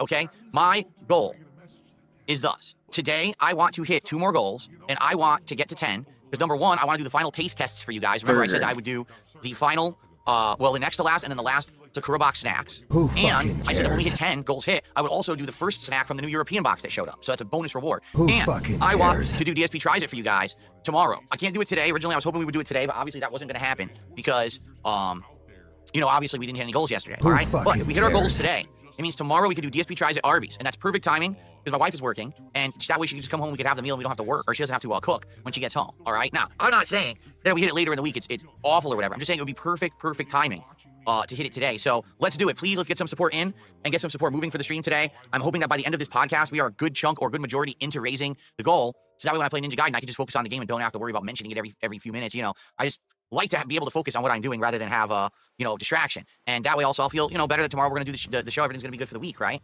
So please support if you can. All right, I appreciate everyone who does. We got our first contribution right now. The guilt trip. It is a $2 tip from Flatman B. I'm just sitting down to listen in. I hope everyone has a good day. Much love to all and peace. Thank you, Flatman. Appreciate that. Remember, guys, there are many ways to support my streams and content. Super chats, super stickers, memberships, and gifted memberships on the YouTube side. Subs and gifted subs on the Kick side. And tips which anyone can do. Burger. Particularly this last week, I've seen a big dip in Kick subs. Reason being, there haven't been many Kick subs this week so far. I came back on Sunday and then Monday, and I think between the 2 days, I think there's like 3 or 4 subs overall, while a whole bunch expired, like 100 had expired. So, anything appreciated. Guys, seriously, let's hit the goals. Let's get it going. And, I want to get people on the leaderboard for the very first of the day, right? First sub, first member, first super chat. Let's get it going, okay? All right, let's do... Oh, thank you, Princess Luna. I was just about to move on. Thank you, Princess Luna. First super chat of the day. $10. It says momentum. Thank you to Princess Luna. Appreciate that. Thank you for getting momentum started. I appreciate that very much. Thank you. Okay. So we got our first super chat of the day. Princess Luna answered the call. Now, who's going to be the first member bomb and the first sub? Let's find out. And maybe a first super sticker, right? That's different, too. Okay. So moving on, we have some minor topics to address today, and then we have some major topics to address, all right? Minor topics. Here comes Derek. So first off, let's talk about this. Let's get my clone out of there. Okay. Oh, I think for Ninja Gaiden, I can actually put myself... Hold on. For Ninja Gaiden, I think I can be in the corner, right? So I can get rid of that bar, yeah. I'm also very small. Oh, you know what? Actually, I was playing Call of Duty. Here we go. I want to be bigger. I was playing Call of Duty, so I wanted to be smaller, cannot block as much of the screen. Okay. So tomorrow is State of Play. Sony dropped this today out of nowhere. Hadn't really given any hints that this was coming up, but tomorrow is their next State of Play presentation. As you can see, Wednesday at 2 p.m. Pacific time, 5 p.m. Eastern, 11 p.m. Central. Wait, that's not Central, is it? Isn't that like worldwide time or something? Like Universal time, I think? So you can watch it on YouTube and Twitch. So what's it going to contain? It's going to have updates regarding major games, and the rumor is that it's going to be about 40 minutes long.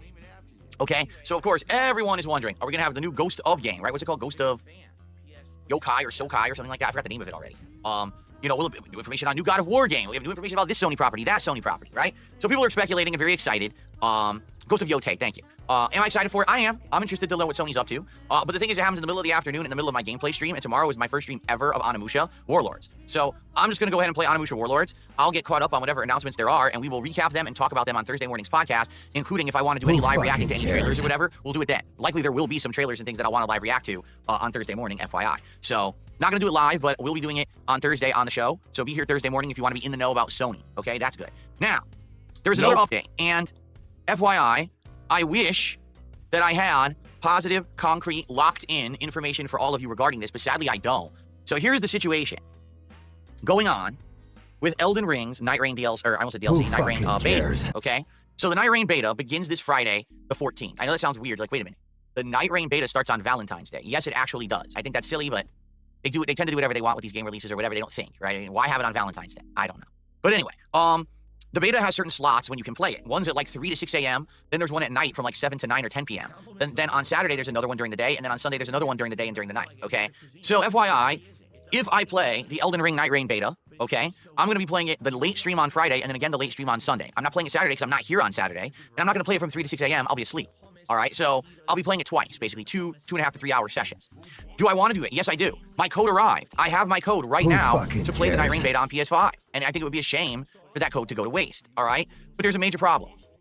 Okay, a huge problem, actually. For whatever reason, FromSoft has had zero transparency about the beta and whether or not anyone is allowed to capture and stream and share any information about the beta.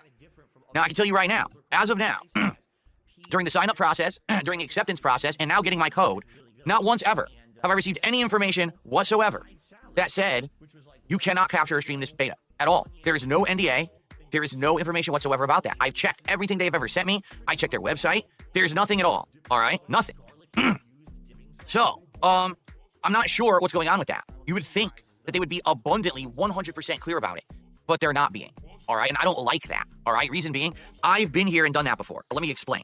Many years ago, I was playing games that were published by Atlas, including Persona 4, the fighting game called Persona 4 Arena, and then later on, it was, Persona 5, the actual, RPG.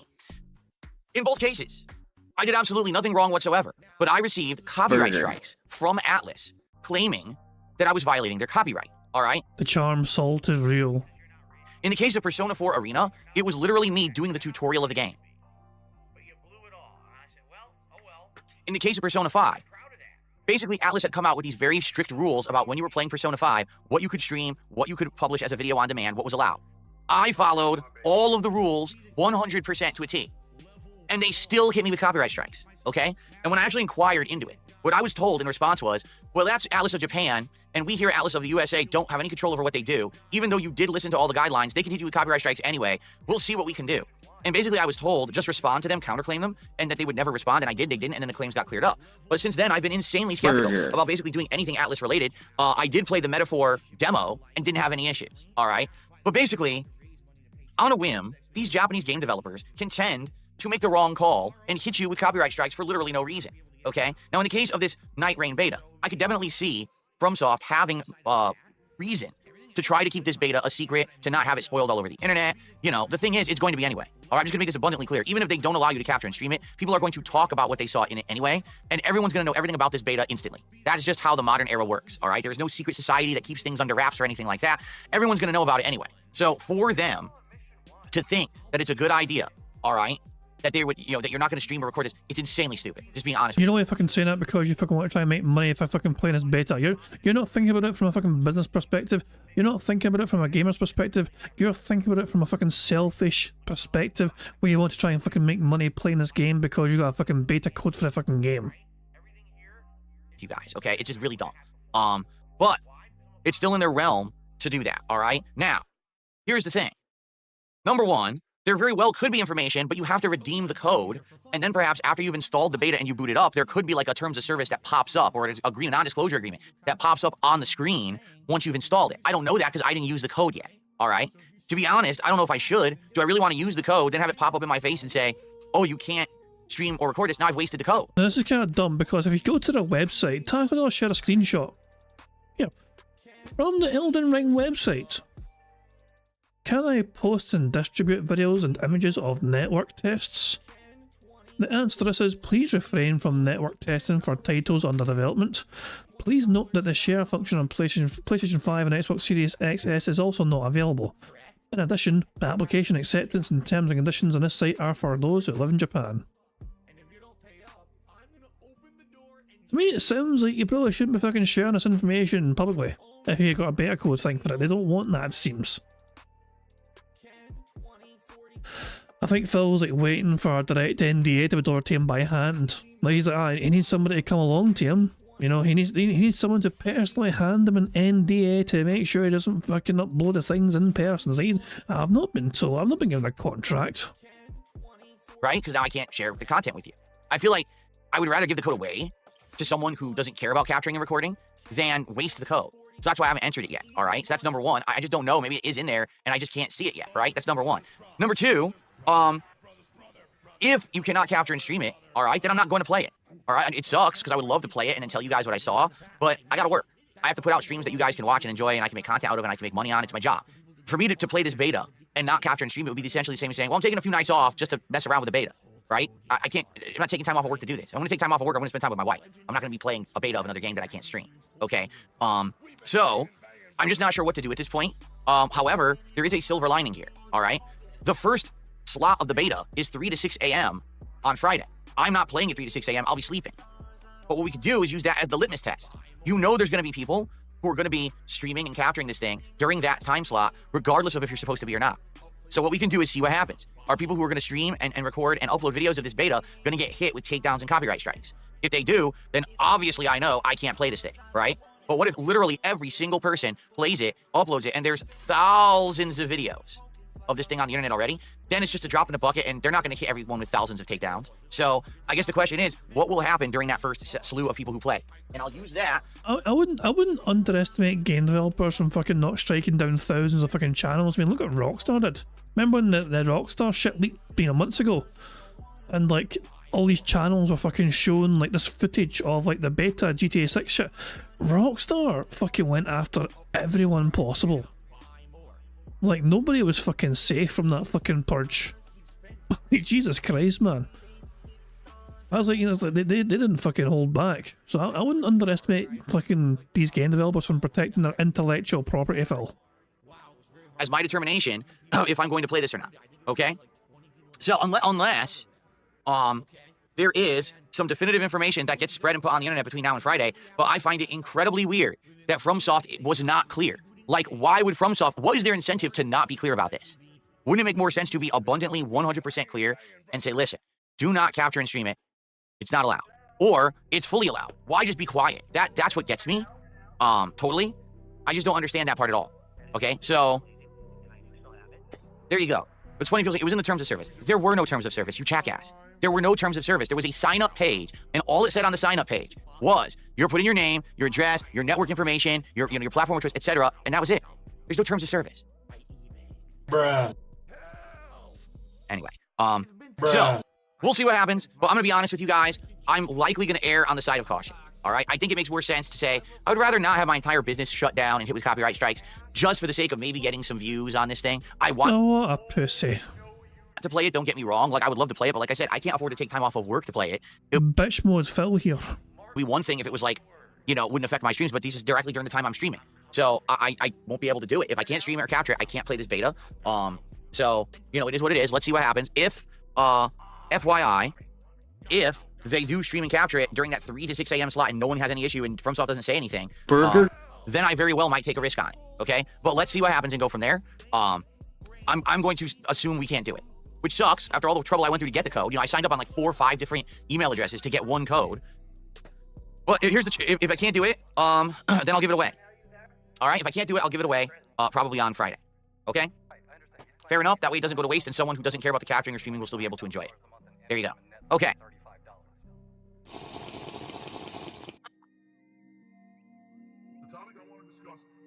That was very refreshing. That was a fucking hearty sip there, Jesus Christ. Do we count that as 2? That was a fucking hell of a fucking turbo gulp. That was like extreme gulping. We'll still be able to enjoy it. There you go. Okay. I'm counting this as fucking 2.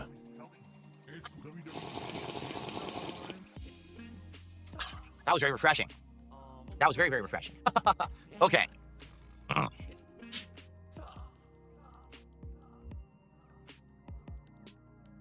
All right. So, guys, thanks for listening. Now we're going to get into our major segment of the show. I'm going to react to Button Check here. But before we get... Oh, Christ. Go on, beg before you start, Phil. To that, again, I just want to reiterate.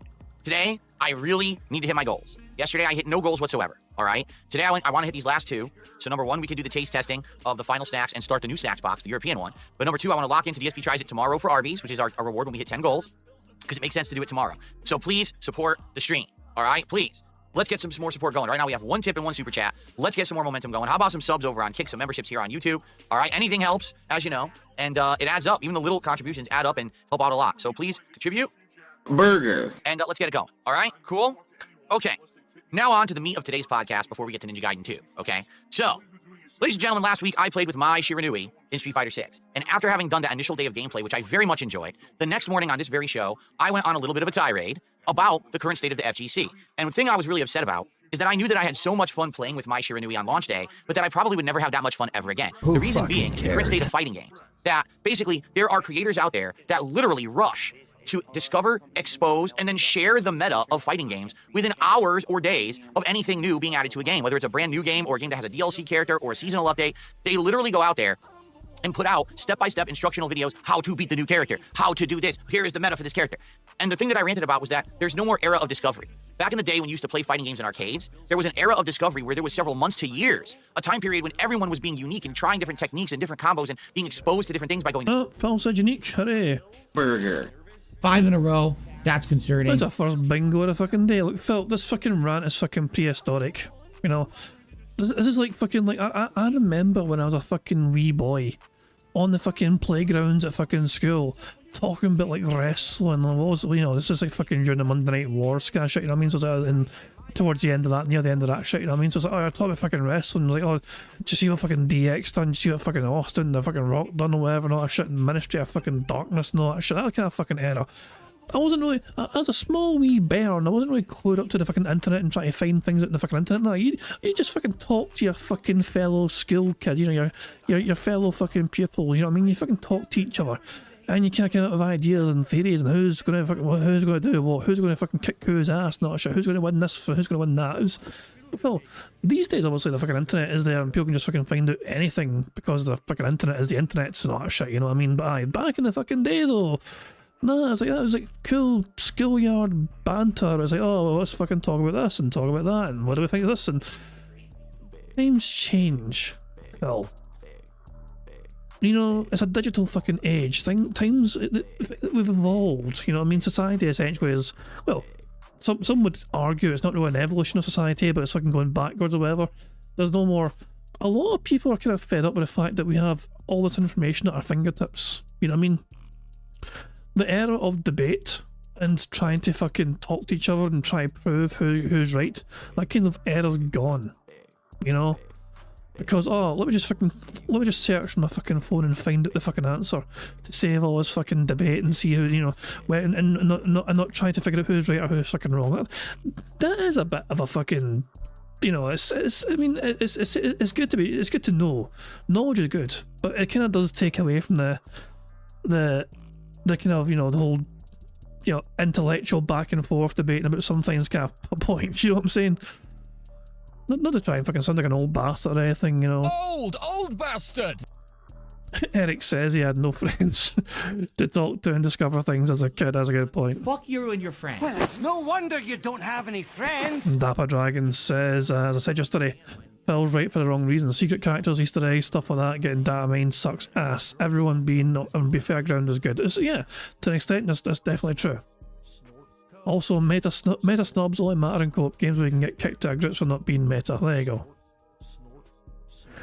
I know, like, Phil, it is not Phil's position to try and police what the FGC do with their content. In fact, Phil's a fucking hypocrite, because he himself has fucking searched for his fucking videos when he's fucking playing new characters and trying to learn new characters. Phil Bonner has admitted in the past to fucking using these very fucking videos to try and fucking improve his chances of fucking doing better with these fucking characters. So the fact that he's fucking ranting and raving and crying like a little bitch right now, when fucking mere months ago he was fucking using these very fucking videos to try and learn about fucking Bison or whatever and all that shit and all these fucking other characters and Terry and all that. No, Phil, you're a fucking hypocrite because you're fucking complaining about the very thing you fucking rely on to try and fucking improve your own fucking Street Fighter gameplay. Tournaments. This was the best time for any fighting game. But back then it used to last months to years. Now it lasts 2 days. And then everything is spoiled all over the internet. The other problem is being that the games have no execution required anymore. Back in the day, the thing that would separate a great tournament player versus a so-so one was a person who had tons of great execution. Well, guess what? Today, there's no execution required. Every combo, every move is piss easy to do with input shortcuts or whatever. So you literally just have to sit in training mode for an hour or two, and you'll learn the meta of every character if you just watch videos. So basically, I talked about this in a video, and I explained that I was very upset about this because it just makes it that fighting games aren't that fun anymore, and I was worried that if I played with Mai Shiranui again in a week or 2 weeks, the fun would be gone because everyone would know how to beat her easily. Well, my trolls picked up on this. They made highlights of me talking about this and shared it all over the internet. It made its rounds into the actual FGC, and this guy, Button Check. One guy tagged the Button Check guy on Twitter or something like that, you know, and just let him know. Like, Phil's fucking pretending a shit went viral or something. Like, one rando just fucking let Button Check know, and Button Check said, alright, I'll check out. And then they fucking did. And made a video about it. Made a whole video, well, not a whole video, it was half of his daily video about it to get some conversation going. What I'd like to do is watch this video, directly respond and react to it, and then give you my thoughts, all right? So some people have started contributing. Thank you for that. Let's do shout outs, and then we're going to do this together. And I'm excited to see how this goes because this is the first time I've actually really paid attention directly to anything from the FGC in a very long time, all right? Okay, so first of all, Mayor Charlie with the $5 super chat says, Gamers of the World Unite. Thank you, Mayor Charlie. I appreciate that very much. Good to see you here today. And I received a $2 tip from a longtime fan, and it doesn't even make sense. What they're saying literally makes no sense at all. I read it, and they're trying to make demands and stuff, so I'm just gonna ignore them because they're idiots. Okay, so anyway, just another dummy. Okay, so let's get started here. What I love is I run a podcast, and then there's people who think that they can like control or derail the podcast. Like, I have an agenda, we have things we're talking about today. Let me send Phil a $2 tip making demands, and this will hopefully change the entire course of his whole show for today. No, stupid. I'm busy. Don't have time for you. Okay. So. Here we go, everyone. FGC responds to DSP. Content creators are ruining the enjoyment. Here we go. I pressed the wrong spacebar because I'm a moron. All right, next up, last but not least, since I'm pissed off that content creators is ruining the mystery behind fighting games in the meta. Buttons that need to be checked. That was a weird-ass title, but it's going to make sense, kind of. It might not, because it involves DSP. That's right. I want to thank Jersey, or Joe Oaks 90 for tagging me in this story. Says, don't want to give DSP too much spotlight, but wanted to get your input on this. Hold on, because my stupid thing is to me off. There we go. Okay. This is all it was. This was literally all it was. Somebody on Twitter tagged him. I said, hey, here's something you might be interested in. And Phil's acting like, oh, this shit went viral, and all my trolls and all my haters let this guy. No offense to fucking Jersey Joe. I don't know who the fuck Jersey Joe is. I don't recognize that fucking name, and it. I mean, I don't know if you guys recognize the Jersey Joe name. Are they frequently hanging out in detractor spaces? I don't recall. The name does not ring a bell to me whatsoever. So I'm not sure even if they are a fucking detractor or not. You know, they could be somebody from the FGC days. Where I say, oh, I remember this arsehole, but here's something that popped up in my feed. So Phil's trying to fucking insinuate all the detractors and all the trolls harassed this guy to watch us clipping me. So let's continue. So, listen to this. Don't want to give DSP too much of a spotlight, but wanted to get your input on this. I'm sure Dirty Low does. I don't know who Dirty Low is. I'm sure Dirty Low, I wish I could include him in this one right now, but he is, I don't think he's here by the time I'm recording this, but we have a video. It's a small clip. He might make an interesting point. I haven't seen the whole thing. I haven't. Why is Phil got the volume on very low? Yeah. His audience will barely be able to fucking hear this. All right, so we're going to watch it. We're going to get some opinions. Let's see. Now, on day freaking 1 of anything new being in a fighting game, you've got hundreds of fucking try-hard creators. I'm going to guarantee if Phil's going to fucking pause, he's going to interrupt himself. So remember this guy, Button Check, he actually fucking let the clip play out and then responded to it after the point was made. Phil was going to fucking pause and reiterate more points that he made before, on top of the points he made. Oh, for God's sake. Yeah. He's going to fucking put. Wait, what do you mean he's still reacting to it right now? I'm behind Phil by I'm only behind him by like 16.5 minutes, but he's still on it. On the bright side, it looks like Phil. Okay, I think Phil actually doesn't pause too much here. You know, on the bright side anyway, at least for this first part where Phil's doing all the speaking and Button Check is letting him speak, it looks like Phil does not seem to pause too much.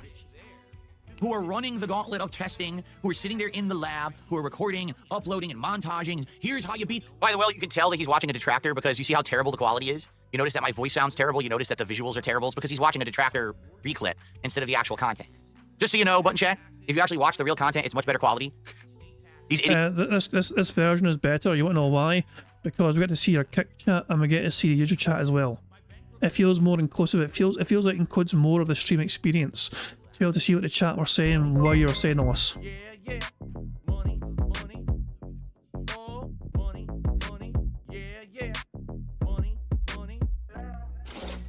Tips don't derail. Tip £1. How can a tip derail a stream? How? No really? How? I'll wait. Well, I'm waiting. Is this derailing the stream, Phil? Is this tip derailing the stream that is going on? I don't see it. Show me how this is derailing. How? I don't know how. I have no idea how.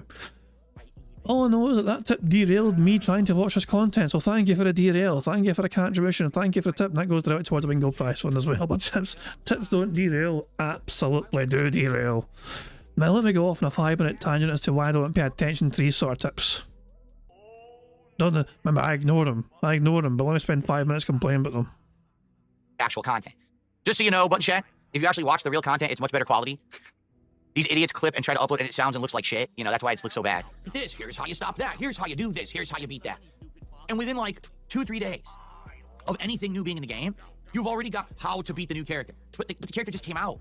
Like, can we play with the character before you basically tell the entire world how to make them worthless in the game? Really? Can we like play the fucking game and have fun with it That whole entire era of that time of discovery feels fresh, feels exciting and new when a new character or a new game comes out, and now you can explore for yourself. That has been absolutely destroyed by the internet. Because now, on day one on YouTube, day one on Twitch, here it is, here's everything you need to know. Put absolutely no time or effort into playing or learning for yourself. Just copy what we're sharing with you. Oh, by the way, like the video, buy my merch, and send me super chats and fucking memberships because I just fucking spoiled the entire game for you. Oh my dog, what's up? Thank you, Virtue Warden, for a super chat. It says, of course he's still reacting to this. It's his glory. They're finally giving him the attention he craves. Remember, Phil not long ago fucking said that the FTC better keep his name out their mouths. He was very clear that he was not a fucking wanting the FTC whatsoever to mention his fucking name at all. And all of a sudden he's like, well, this guy actually fucking made a video about me and he wasn't completely evil towards me. Like, Button Check, for the most part, did kind of razz Phil, you know, to put it mildly.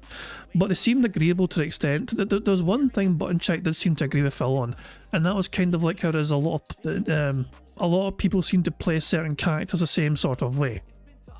There is kind of established patterns, for lack of a better fucking phrase, when it comes to certain fucking characters. They're going to fucking hit you with this kind of combo or that kind of combo. It just seems that's the fucking case, and apparently that's a fucking running theme. You know, and Button Check was saying that they've heard that as well from many other people. So yeah, but then again, it's not unusual. Phil's at a broken clock. Occasionally he will be right at some point in time.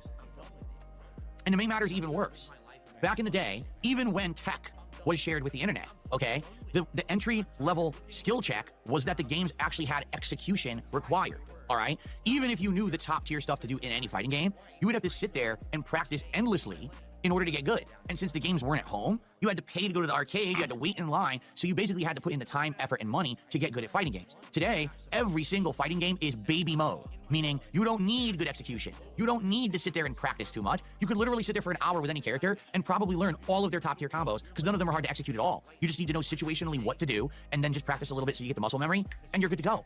Why do you think it is that when you actually play fighting games now, and you're playing the meta, I'm playing against a Cammy, every fucking Cammy plays exactly the same? Because they all watch the same videos, they all practice the same tech, they all know the same meta, and they all play at exactly the same level. So if you know that throw loops are dominant in Street Fighter 6, guess what? Every Cammy you fight will be doing the same throw loop, and you'll be doing the same guessing game, the same gambling chance that you break out of the throw loop or not. And what happens is the game becomes incredibly repetitive and boring. It's just the same thing every single time you play it because everyone's copied each other.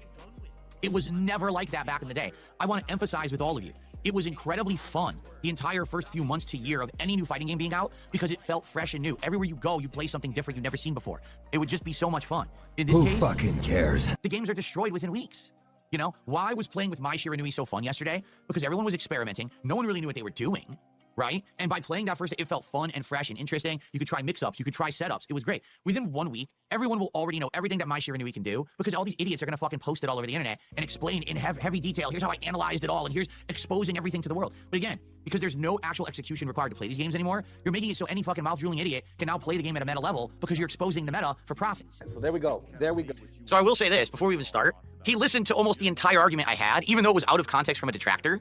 He actually listened to the whole... Wait, hold on. How was it out of context with a detractor? What do you mean it was out of context? It was an unedited clip. Played in its entirety. There was no cuts. There was no splices. It was basically, here's the start of the rant, and it went right through to the end of the fucking rant. No, fuck. You don't get to fucking say it's out of fucking context.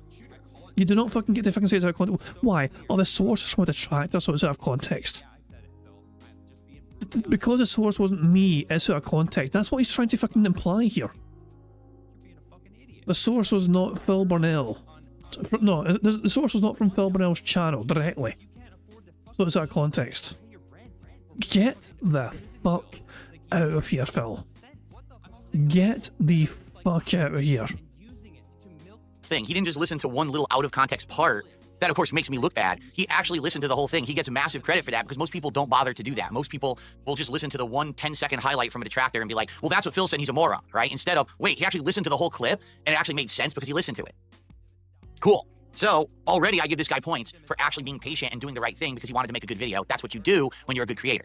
Okay, now let's see what he actually has to say in response, okay? Here we go. Because you're exposing the meta for profits. How y'all feeling about that? For one, let me say, as a content creator going on 8 years, there's no profits. There is no fucking profits. Trust me, there is no profits. You can make, let's say you make a game for Meta, somebody that's well known, I don't know, let's say a Brian F or something like that. Just that one video, because they're not gonna make a whole series. Wolfmonger's good at doing that, right? He'll like do a breakdown and whatnot. Who else? I'm sorry, there's a whole bunch that don't really come to mind, but the chances of you like really, oh, this is gonna pay my rent this month on this one series, not so much. That's not how that shit works. YouTube is a fucking beast, right? And the FTC is very small in the scheme of things. These fucking profits people talk about every now and then, they're imaginary. No, I'm not saying you can't make some, because definitely there's big names in the community overall. Overall, with the years they put into it, there's Twitch, if I could talk, their Twitch streams, their contracts, if they're signed, they're sponsored, numerous sponsors, then okay, they're pulling in something, right? But not just off this one concept that I'm making a combo video. But I will. Okay. Oh wait. Well, is he done with the thought? Hold on. I'll say, like, to play devil's advocate, right? I do think there is a way, because I've seen it every now and then. People will say, oh, if you do it a certain way, you will spoil it. You know. Okay, he's on to the next part. So I'm just gonna say this very simply, very matter-of-factly. I'm not saying this to insult this man. I'm not saying this to insult any particular creator. If you Here we go. Here we fucking go. He's gonna insult people now. are exposing the meta of a competitive thing, whether it's a sport, whether it's a game, whatever it is, if it's something competitive, and you're exposing the meta of that to the world, you should do it for a reason. And the reason should obviously be a good one. And if you're telling me that it's not for profit, then what the fuck are you doing it for? Because you understand that when you expose the meta of something competitive to the world, you have actually destroyed the competitive nature of what it is. Phil, wait a second. Just give me a second here. Give me a second here. Because I went over this the other day, right? I went over this the other day. Why was it fine? So apparently going through, so why was it fine then? Why was it okay for Phil to fucking make these videos then, back in the day? Phil made these fucking videos, so apparently exposing the fucking meta of this shit is bad. But Phil fucking made videos like this back in the fucking day in his old Dark Side Phil channel. Alright, so I've decided to start a series of videos basically displaying some of the best strategies and combos to use with some of the characters that I basically learned. So was Phil doing this for profit? You know, was Phil doing this for the bag? This seems quite hypocritical for Phil to fucking claim that people fucking make videos like this. Or like, why was it fine for Phil to fucking do it? This is the sort of content Phil fucking did 15 fucking years ago. Quite literally 15 fucking years ago. 11th of March 2009, almost 16 fucking years ago. He goes through the attacks, the fast attacks, the anti-air, the best attacks, the focus cancel, all that shit. And he made a bunch of videos on this shit. And this one's got almost 120,000 fucking views. You know? Like, and so Phil to then fucking say this fucking shit. You're exposing the meta of that to the world. You should do it for a reason. And the reason should obviously be a good one. And if you're telling me that it's not for profit, then what the fuck are you doing it for? What did you do it for, Phil? Absolute fucking hypocrisy. Oh my dog, what's up? Thank you very much, Cal Denson, for the super chat. It says, in that case, no more nationally televised sports. Jeez.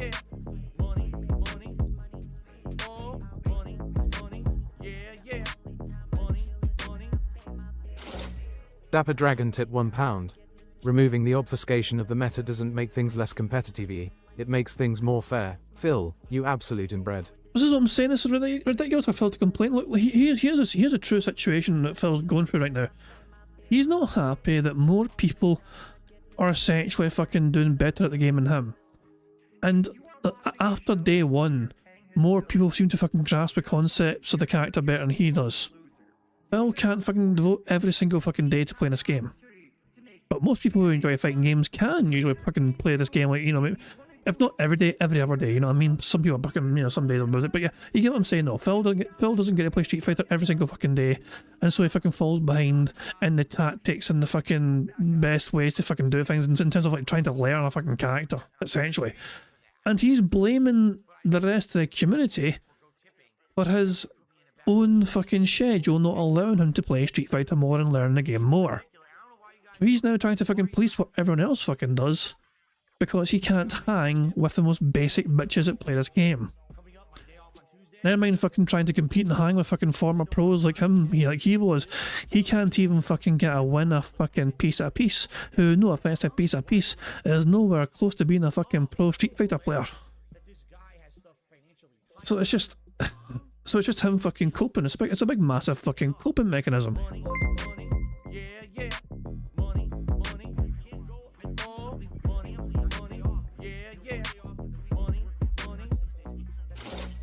Dist Optimist tipped £1. No more chess books.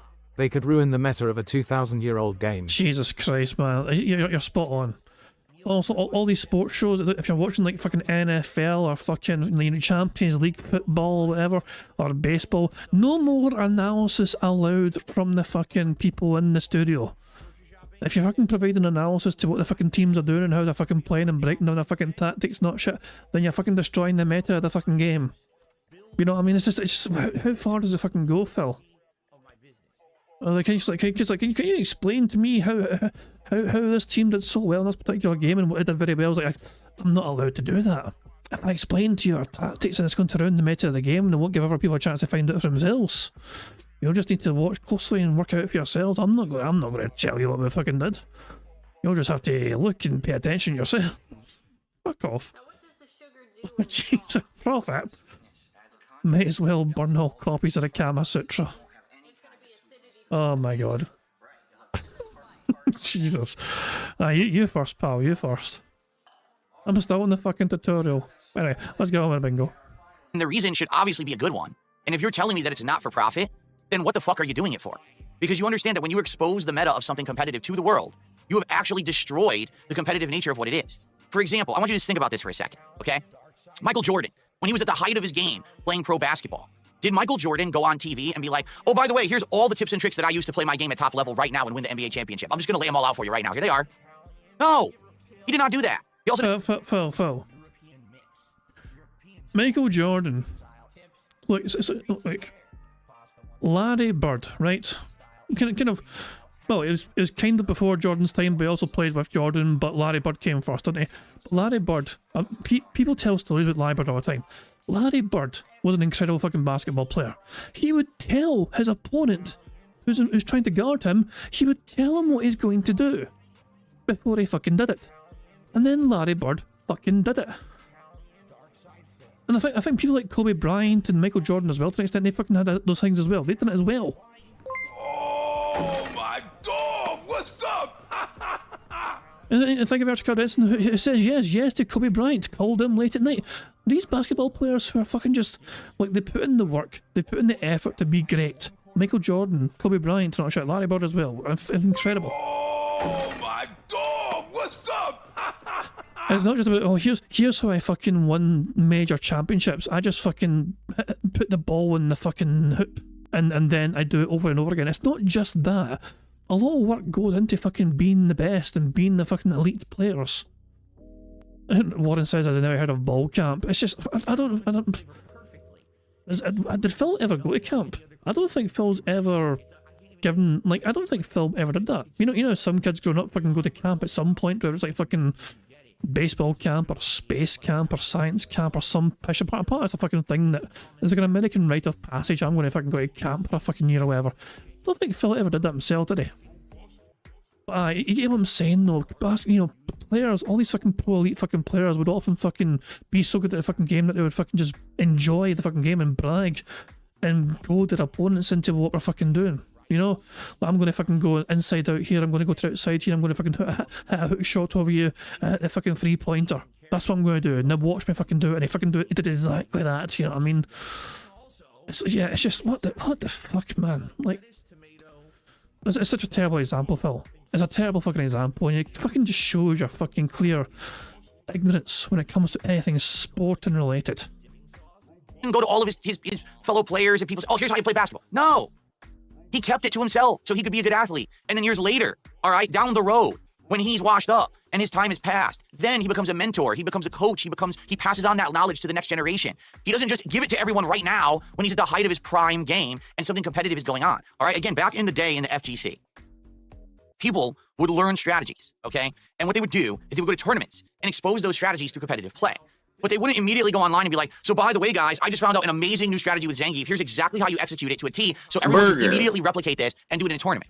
No, why not? Because they wanted to go to a tournament and use it themselves so that they could win, because it's a competition, all right? Now, you can argue this different ways. For example, you can say, well, Phil, that's dumb, because what you're saying is you just shouldn't share any knowledge about anything at all. What about other video games? Like, for example, let's say you're playing Dark Souls, right? Shouldn't someone just post up a strategy on how to beat a boss in Dark Souls? Well, sure they should. Of course. If they want to share that information with the internet and they want to make a fact or a guide or whatever. But there's two key differences you're forgetting here, all right? And the first is very simple. Dark Souls is not a competitive game. You're not entering a tournament to play Dark Souls. Well, there is competitive modes to these games. Are trying to complete the game faster than anyone else. Like, speedrunning is a competitive category in its own right. Trying to fucking complete the game faster than anyone else, whatever. So yeah, I mean, I would argue it's not an esport. Speedrunning is not quite an esport, but it's definitely grown in popularity. And the thing is, obviously, speedruns can fucking happen in any fucking game. You know what I mean? It's not just limited to all these kind of competitive multiplayer games. Speedrunning fucking opens the door to fucking any game, no matter how fucking old it is. Fucking Super Mario fucking speedruns or whatever, man. This kind of shit exists every fucking game. You know, like, what the... He really has no fucking clue, does he? He really has no fucking clue. Okay, you're not. At all. You're just playing it for yourself. So whether you get stuck on a boss and you need to look up the information or not, that's your choice. But you're... Oh my dog! What's up? Boss. Thank you to Sonny for the super chat, who says, not like sports and esports have training days. I guess they don't have families with wives and learn plays equals patterns. Jesus, man, like, Phil... He is so far removed from the competitive gaming scene, he has no idea what it's fucking like anymore. Like, I know, like, as kids growing up, you might think to yourself, I fucking wish I could fucking play video games for a fucking living. Can you imagine playing one particular fucking game 10 hours a fucking day, every fucking day, to try and fucking be the fucking very best at that fucking game? That does not fucking sound quite... That sounds like it would fucking drive me mad after a while. You know what I mean? Doesn't matter what fucking game it is, after a fucking while, you're going to fucking want to take a little fucking breather. Am I doing that competitively? Jesus, man. You know, there's always a big risk of turning your hobby and passion into a career and a livelihood. But it takes up so much of your time and so much, and you need to fucking just always fucking be good at it and all that shit. What the fuck, man? Prophet says, remember, Phil keeps throwing out the word competitive when he doesn't consider himself competitive, but he's complaining about being competitive. Oh, for fuck's sake. You make that great point, Prophet, and then you fucking immediately follow up by saying, I play pocket pool. Shut the fuck up, you bald prick. Not going to get ahead by looking up a strategy of how to beat Manus in the DLC of Dark Souls 1. You're just helping yourself, okay? When you're doing a competitive thing, and someone is exposing all of the ways to play at a competitive level, you're actually watering down and ruining the competitive nature of the game. All right? That's number one. Number two, if you look up strategies for a single-player game, the only person that's affected by that is you, because you're essentially spoiling the game for yourself. You've decided to take the easy road. You decided to take the shortcut, okay? And hey, some people say if I tough it out and I don't look up any strategies, okay, and I beat something like a tough boss in Dark Souls, I feel accomplished, right? I get a feeling of, wow, I really earned that win because I stood there and I figured it out for myself. Some people don't care about that, and they just want to look it up right away and beat everything quickly, while others may get stuck on a part and they want to look it up to get past the part that they just cannot beat for themselves. But again, that's a single-player experience. The problem with exposing the meta of Street Fighter is that you're literally ruining the competitive experience for everyone because you're playing other people, all right? So let's say, for example, it's day one of Mai Shiranui, and you're using Mai trying to figure out for yourself because that's fun to you. But someone else decided, hey, someone already made a video exposing every strategy with Mai Shiranui. Let me watch it, study it, and immediately know the meta. So here you are, day one, trying to play the game online, and literally everyone is spanking you with these crazy top-tier strategies that no one in their right mind should actually fucking know yet. But someone wanted to make a video about it. Okay. Oh, Phil said fuck. Well, I said fucking, but it counts. Burger. 5 in a row. That's concerning. Okay. That ruins the game. There's a difference between having instructional videos and tutorials and facts and walkthroughs of a single-player experience versus doing exactly the same thing with a game that has a competitive online meta that should be discovered through skill and discovery, not, oh, I copied someone who put a video on the internet, okay? Sorry, it's just true. Back in the day when you were in arcade, you had to earn everything you learned, whether it was playing or actually being at a tournament and watching someone and trying to figure out, how do I emulate what I just saw? Versus today, day one, there's combo videos with button inputs on the screen, here's the timing, here's how you do this roll, here's how you do that. That ruins. I'm just going to pause him right now, okay? I just want to kind of check. Is he still on this? How is he still on this? No, wait, I think he's finished it. No, wait, no, he's looking at the comments now. Guys, he's finally moved on from the actual video part, but now he seems to be highlighting comments on this guy's video. The competitive nature of a fighting game, and it really ruins the competitive nature of anything competitive to begin with. Now, you can say, well, this is the modern day. Good for you. You could say that. Doesn't mean I have to like it, and it certainly doesn't mean that it's better than how it used to be. The point that I was making when I was talking about people putting these videos on the internet is that they literally do ruin the competitive nature of these games. So you admit you contributed to ruining the competitive nature of Street Fighter 4? Phil was openly admitting that he was one of these fucking people who intentionally tried to ruin the competitive nature of Street Fighter 4. Oh my dog! What's up? Thank you very much for voting for a super chat who says, who is taking advice from this weenie anyway? Fuck me, man. Yeah, that's a good point. Phil's not in a fucking position to fucking tell anyone what to fucking do or how to fucking live their lives, how to fucking play these fucking games. Nah, Phil's an example of how you don't play games. In fact, there's a whole fucking series about it. It's called This Is How You Don't Play. Brian says, want to take a guess what he's going to do after he finishes reacting to his part of the video, by the way. I'm going to imagine he's going to beg. Or at least shout out contributions. Because Phil did say he had some contributions coming in, but he was going to wait to read them out or some push. Why do you think a game like Marvel vs. Capcom 2, or Street Fighter 3 Third Strike, or Capcom vs. SNK 2, or Super Turbo, the big four, why do you think those games lasted nearly a decade or longer, holding down the entire competitive Street Fighter community when there were no other games? Was it because people immediately were finding tech and spoiling the entire game? No, it was because there was this awesome era, a decade of grassroots discovery, fun, camaraderie, competition. It wasn't about immediately getting that clickbait popularity because you spoiled everything you ever knew about those games. I mean, by the end of that era, around the Street Fighter 4 era beginning, there were still new strategies being discovered daily and being put into tournament play in those games. Why? Because there was no fucking internet spoiling the living shit out of those games right away. You got a whole decade of enjoyment out of those games before they were essentially retired so that Street Fighter 4 could come to prominence. Today, literally, here's the new game. Oh my dog! What's up? Thank you very much for Sonny, who makes a very good factual observation by saying it's not like a guy walking around with a video camera at tournaments and videotaping plays. That's actually, I mean, that's also Phil doing that as well. You could argue is ruining the fucking meta because he's fucking literally showing people what they're fucking doing and how to. Yeah, he's fucking filming the screen and filming their fucking hands and what they're fucking pressing. Not a yeah, creepy bastard. Like, wow, look at that move. How did he do that? This is gonna be great for my YouTube channel, guys. Phil, he's a mass. Like, if Phil had never made fucking videos like this in the fucking past, it wouldn't be as bad. But the fact of the matter, he's just shown himself up to a massive fucking hypocrite by having a problem with it nowadays. Phil doesn't have a fucking problem with this fucking very thing happening. He's got a fucking problem with the general public being better at the game than he is. Phil likes to fucking think he's better than most of our fucking people when it comes to fighting games. It's his fucking pride. It's his fucking one thing. He's got to fucking hang his little fucking Nazi hat on. I'm a former pro fighting game player, guys. I used to be a fucking big deal. I was the #1 ranked American in 2005. You know? But yeah, lo and behold, 20 fucking years later, he can't even fucking beat most fucking detractors in Street Fighter 6 because they're fucking busy bullying him with fucking Kami. And he can't handle it. It's his ego won't allow it. He can't handle it. He needs a fucking excuse. He needs a fucking reason as to why he can't fucking hang with anyone anymore. Never mind fucking hanging with fucking fellow pros or former pros. He can't even fucking hang with anyone in the fucking game. He fucking struggles to fucking get to master rank. He's like, he'll be lucky to fucking get to master his new character.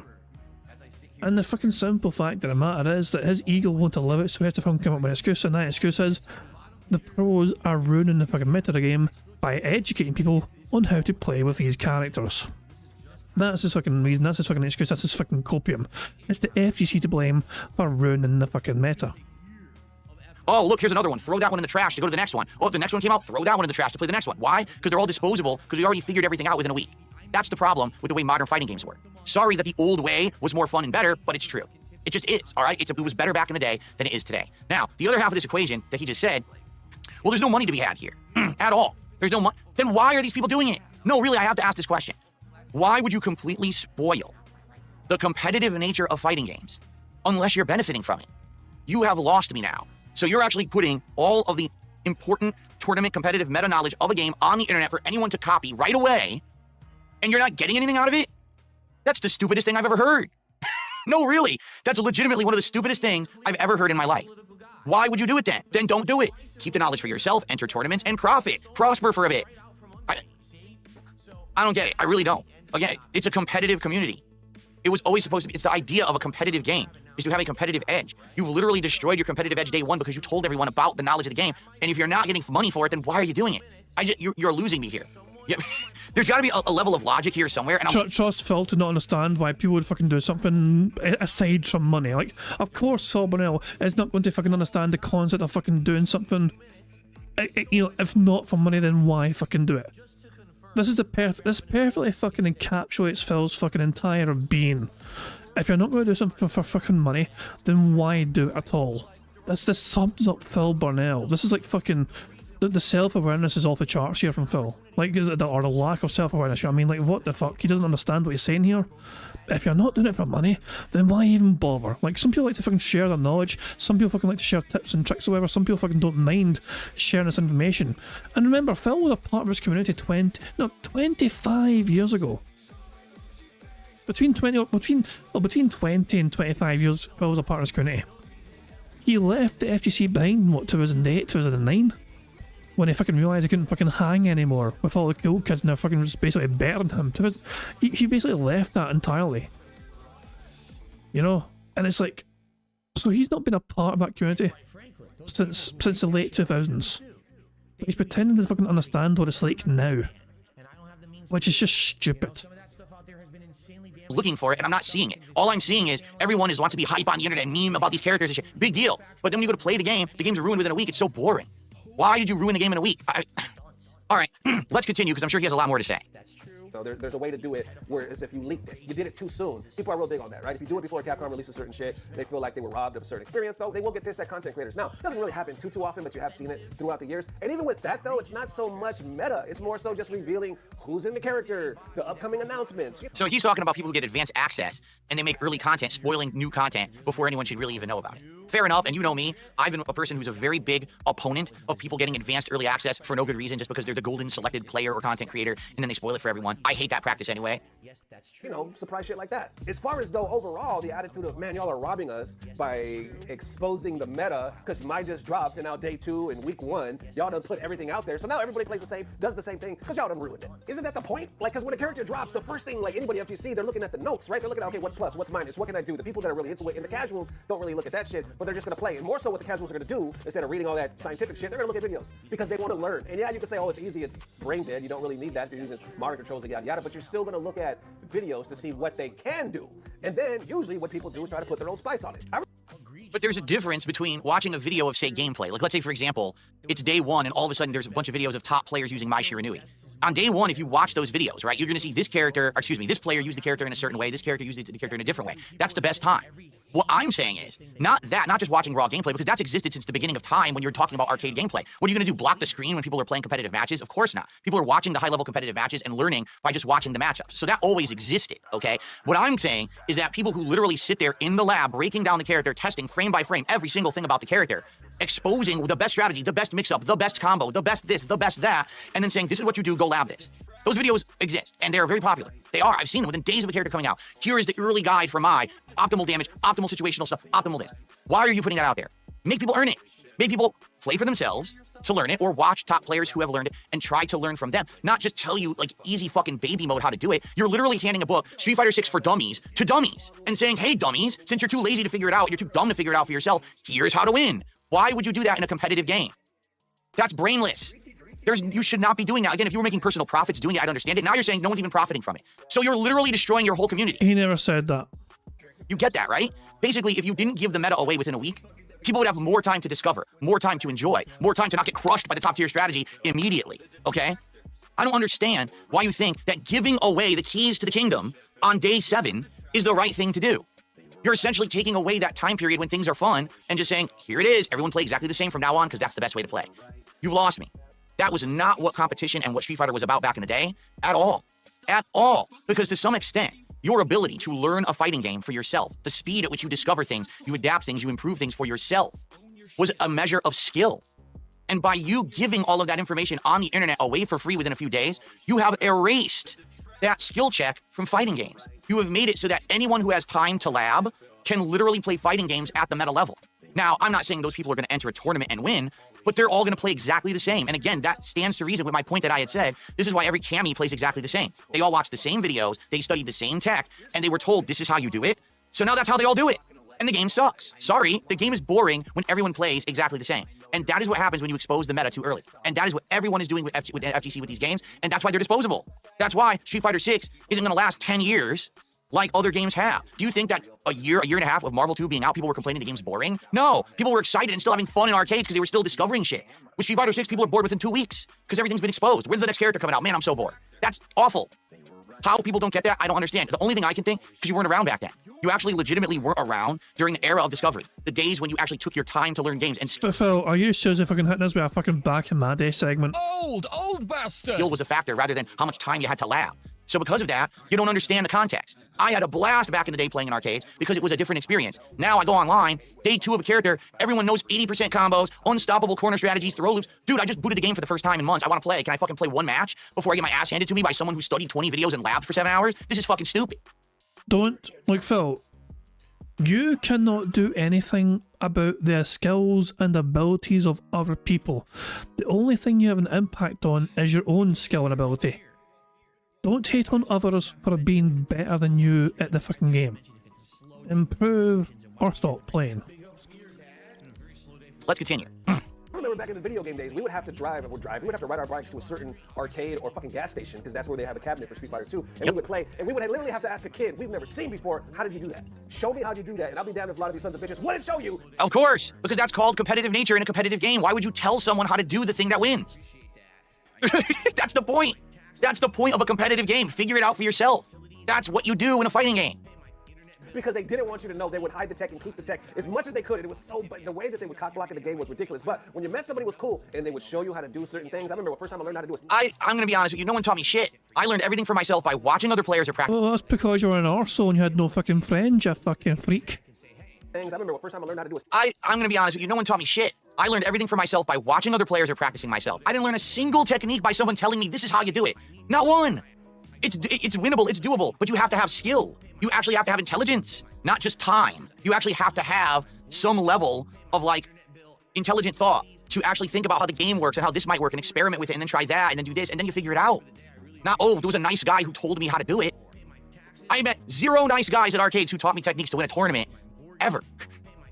Standing blade kick with God was Street Fighter 2 about my damn life changed. Anyway, when you met somebody that showed you the meta, damn, it just took everything to a whole new level. And yes, that was exciting. But you know what would have been even more exciting? If we would have had more meta. You know what I'm saying? If we would have had like magazines and online searches or whatever, they could show this and really make us like dive in deep to unlock true potential. No, because wow, Phil's actually no. Phil's like no. We need to limit this information. We need to try and hide this information as best as possible so people don't learn as fast. He's basically crying about people fucking learning things faster than he can fucking take on board himself. Let's just break it down, as simple as that. He is pissed off that most people can be better than him at the game after day 1 of a fucking character coming out because they're putting in more work than him and learning the shit. That's not competitive.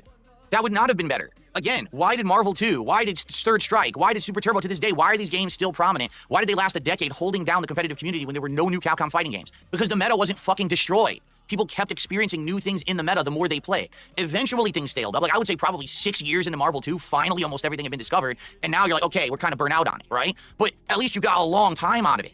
Instead of just rushing everything to the internet. I don't want everything on the internet for a competitive game. That doesn't make sense because then there's no fun.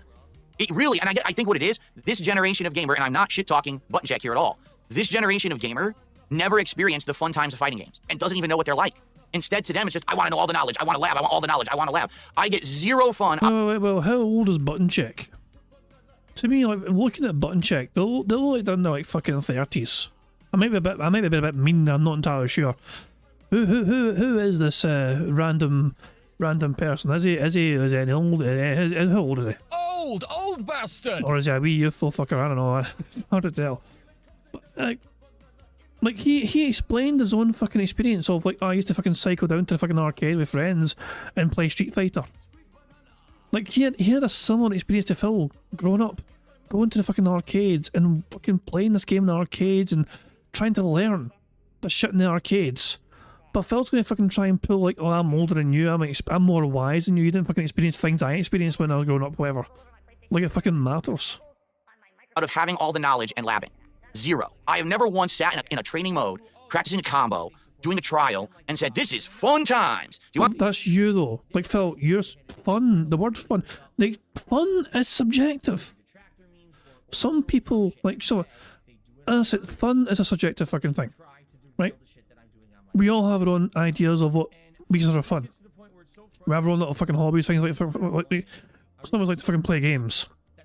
Different types of games. Some might be into fucking like World of Warcraft. Other people might be into like fucking EA or Madden or whatever. Some people might fucking like to play Minecraft. Different games require different fucking levels of patience and experience or whatever, and understanding and techniques or whatever. Fun is subjective, but Phil's like, well, it's not fun for me, so why should it be fucking fun for anyone else? I know when I had fun playing against people. That's when I have fun. And if I play against a person and during a match I learn some, oh, that beats that.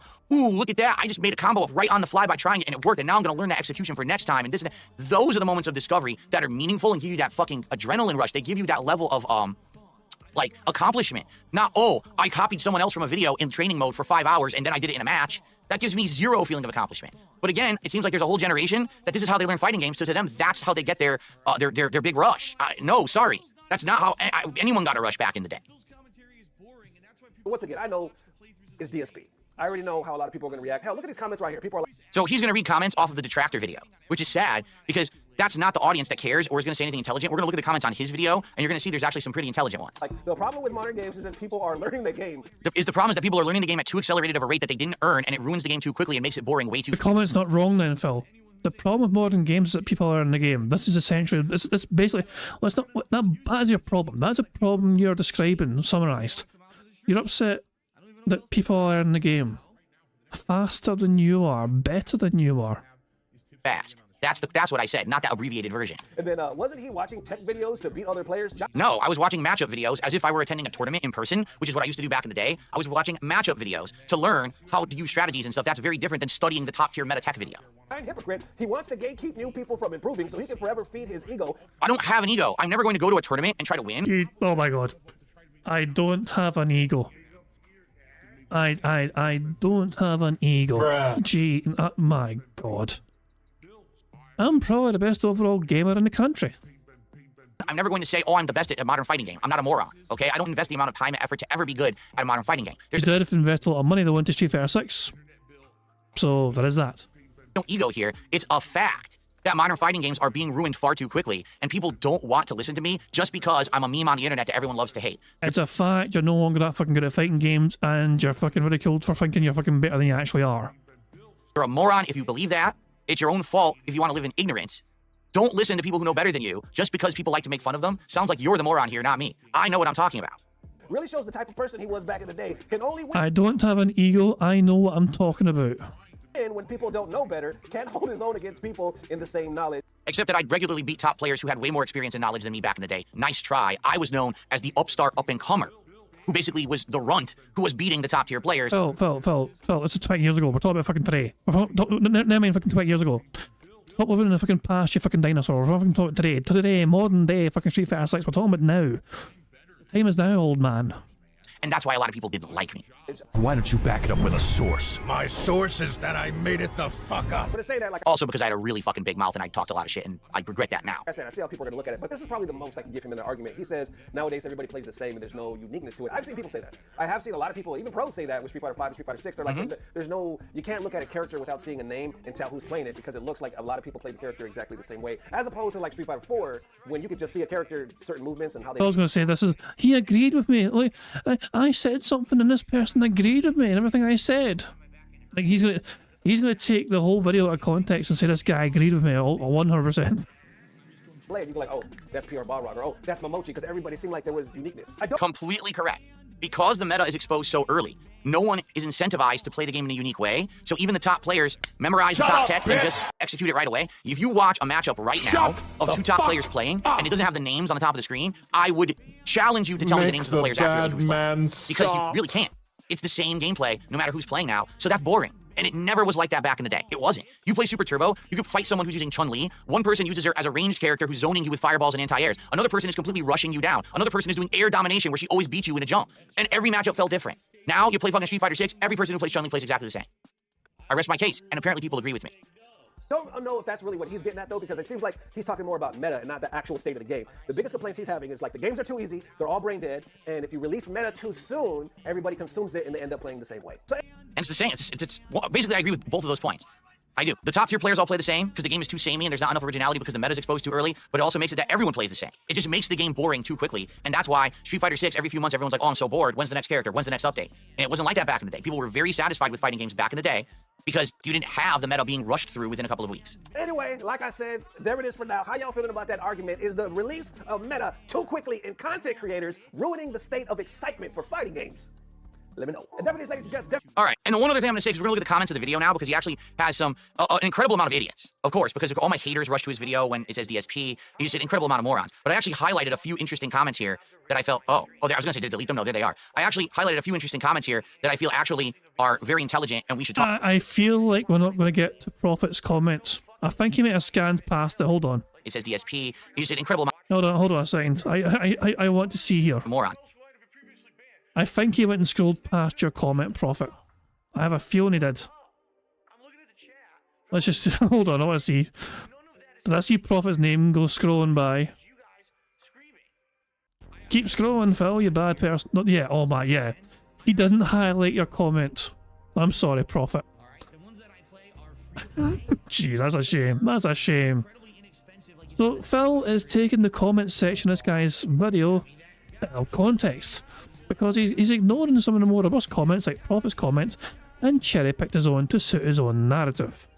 I highlighted a few interesting comments here that I felt, I was going to say, did I delete them? No, there they are. I actually highlighted a few interesting comments here that I feel actually are very intelligent and we should talk about, okay? But there's one other thing I'm going to say, and I feel like I really need Of course, he's of course, he only highlighted the ones which agree with him. You know, naturally. Highlight this, okay? And in fact, let me scroll back up because I know people are going to clip this part, okay? I know that was a suppressed burp. I'm counting that as a burp. You fucking burped and suppressed it. Burger. Wait, what's he gonna fucking say now? In fact, let me scroll back up because I know people are gonna clip this part. Okay?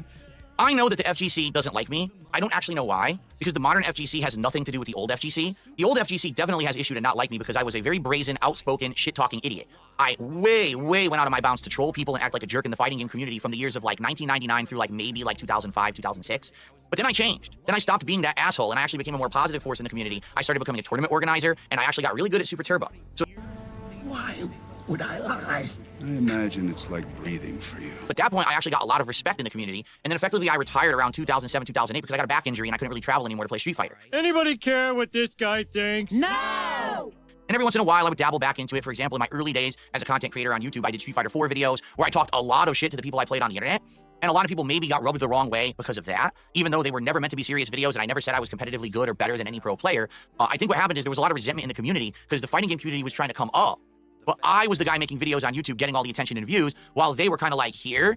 And it was like, why is this shit-talking idiot the guy who gets all the recognition and attention when we're scrubbing it out here, trying to get up here to this level of recognition? We want to become an esports league. We want to get sponsorships. But this guy gets all the attention. Fair enough. Like, I actually agree with you. I wasn't trying to steal the FGC's thunder back then. I know for a fact, like, guys would be asked in the fighting game community, what do you think about DSP? They'd be like, who's DSP? Fuck DSP. He's a piece of shit. I'm like, I don't even know who that is. I've never heard of this person. I don't know why they're shit-talking me. I'm just playing the games and having fun. So I guess there was some resentment at that point, okay? At this point, in 2025, I don't have a clue why the FGC would resent me or not like me. I'm not a part of the FGC. I don't go to tournaments. I don't participate in any kind of real major discourse. I talk. You have got to be shitting me. He's still going on about it now. There's no way. We're behind Phil by almost 30 minutes. Okay, he's gone off the video. He might be talking about the fucking video, but he's like, he finishes talking about the video in 10 more minutes. We have 10 more minutes of him talking about the actual fucking video and going for the comments, and then he apparently moves on. But apparently he's still being asked about it in the chat right now. About fighting games on my own content, and that's about it. My audience is what, a few hundred viewers to maybe a couple thousand. Yeah, my haters are dumb and they echo what I say across the internet in a negative way, usually out of context. But for the most part, I don't have much impact. So I don't understand why the FGC still hates me and or would seek to discredit every single thing that I say. Because here's the truth, folks. What I say usually is true, just maybe not popular. But then, over time, things tend to change, and then all of a sudden, the things that I said become prominent in the popular opinion. I'm gonna give you a very good example of this. Only a couple of months after Street Fighter V had been released, I made a video a rant about how Street Fighter V was not a good fighting game. I outlined very intelligently the different things I didn't like about the game, including the ridiculous amount of input delay when you play this game offline and online. The fact that characters played like patterns and too samey, and that it didn't feel like the game was playing like Street Fighter, but instead like they were trying to make it a different kind of game. At that time, everyone said, no one knows what DSP's talking about. He's an asshole, he's negative mean, discredit everything. But all of a sudden, Street Fighter 6 comes out, and what starts to happen? Almost everyone in the FGC starts to admit that Street Fighter V was not a very good game, and Street Fighter 6 is just so much better. Which is exactly what I was saying back in the day. People started directly agreeing with the points that I was making a decade ago. But because I was DSP, no one wanted to listen. But here we are 7, 8 years later. Oh yeah, this is all true. But what about when Phil said, oh no, that never happened, right? Why don't you back it up with a source? My source is that I made it the fuck up. So here's the deal. If you're someone on the internet who's maybe just seeing this for the first time, maybe just look into it a little more. Maybe listen to what I have to say. Maybe don't listen to all the white noise around the peanut gallery of people who say negative things about me. I was playing fighting games since the day Street Fighter 2 was put in arcades. I was part of the competitive FGC from 1999 until through 2007, 2008. I was there during the grassroots. I was there when the games were becoming formative and competitive, all right? I know what I'm talking about when I'm talking about fighting games. You may not agree with my opinions, and that's perfectly fine. You may not like me as a person, but you should at least acknowledge and respect the fact that I have experience and I know what the fuck I'm talking about. Nah, I don't respect that. You're a retard. Stop just discrediting me because you want to be part of ignorance and join a meme, okay? I don't care about the FGC. I don't want to be a part of the FGC. But if I speak facts about games, like the meta of a game is being exposed too early and that's why everyone's bored with the game, maybe listen. Instead of saying, oh, that's DSP, fuck him. Oh, he just sucks at the game. Oh, he just wants to spank scrub. When did any of that ever happen? When did I care about my performance in modern fighting games? When did I? None of it makes any sense what you're saying. Well, every time you fucking play Street Fighter, you fucking rattle off a bunch of fucking win-loss stats ratios. Unless you have a very bad night. Notice how Phil didn't fucking give us his win-loss record when he finally moved to ranked the other night. He gave us a fucking casual record. It was like, hey, I won like 70% of my matches. Not shit. And then he fucking got to ranked mode. Lost 3 placement matches. And then went from Diamond 5 to Diamond 4. No fucking talk of what his fucking win-loss ratio was like then, was there? Stop just writing things off because you want to be a part of this negative force on the internet against something, all right? Use your brain, think for 5 seconds before you act. Fair enough? Now, based on that, if you actually scroll through all of the nonsensical bullshit things, look, the blocking mechanics, You're trying to correct the homeless man and convince him there's 0 goblins in the 27. It's just nonsense. It's mind. Oh, he almost fucking got to Prophet's comment. He was right above it and he scrolled past your name. Numbing bullshit. A bunch of idiots screaming at the internet, trying to get group recognition to say, well, DSP's a jerk, so let's all act like we're smart. Look, 49 thumbs up on moronic stuff. Hundreds of thumbs up on moronic comments. Morons stroking morons. But if we actually dig deep, you'll find a few intelligent comments way the hell down here. For example, I understand DSP. Today's fighting games, the characters are limited. There's no uniqueness to the characters anymore. Everyone kind of plays them the same way. Back in the day, in the days of Street Fighter 2, for example, there were many different ways to play with Ryu.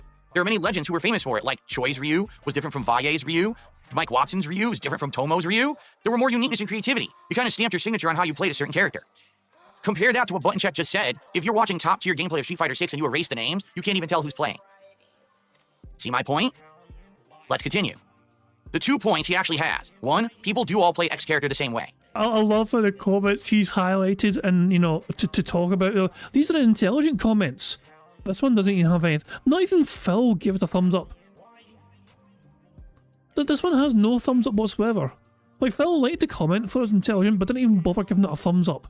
Just fuck you, buddy. Some of that is optimization, but I can go as far back as you want to older games that are solved and how the tools are used. I can tell who's playing, even going back to Super Turbo. Something is lost along the way. 2, execution. It does make it much faster to get what you want out of a game, which means you're ready for the next thing. Especially since modern games have more intentional design and clear interactions, it seems like people get to a point of being done with a title much sooner. It also makes it less hype when I see someone pulling off something crazy if it's easier to do. So if the games are insanely easy to play and don't require execution, why are we spoiling the meta within a few days? You're taking all the fun out of the game because the game is too easy. Let's keep going. The truth is, he has a point, but the funny thing is, the message he's trying to get across won't be heard just because it's from him. I bet in the future, someone that most people like is going to say something similar, and the majority is going to like it and respond positively. Who's willing to take the bet? That's a nice, that's a Phil song if ever I saw one. Quintus Majors 4986, aka Phil Burnell. Fuck me, man. Well, let's see. It literally happened with Street Fighter V. I was the first person to make a rant video saying that it was not a good game only a few months after it released. And then after its life cycle ended and Street Fighter 6 came out, literally the entire FGC agreed with me.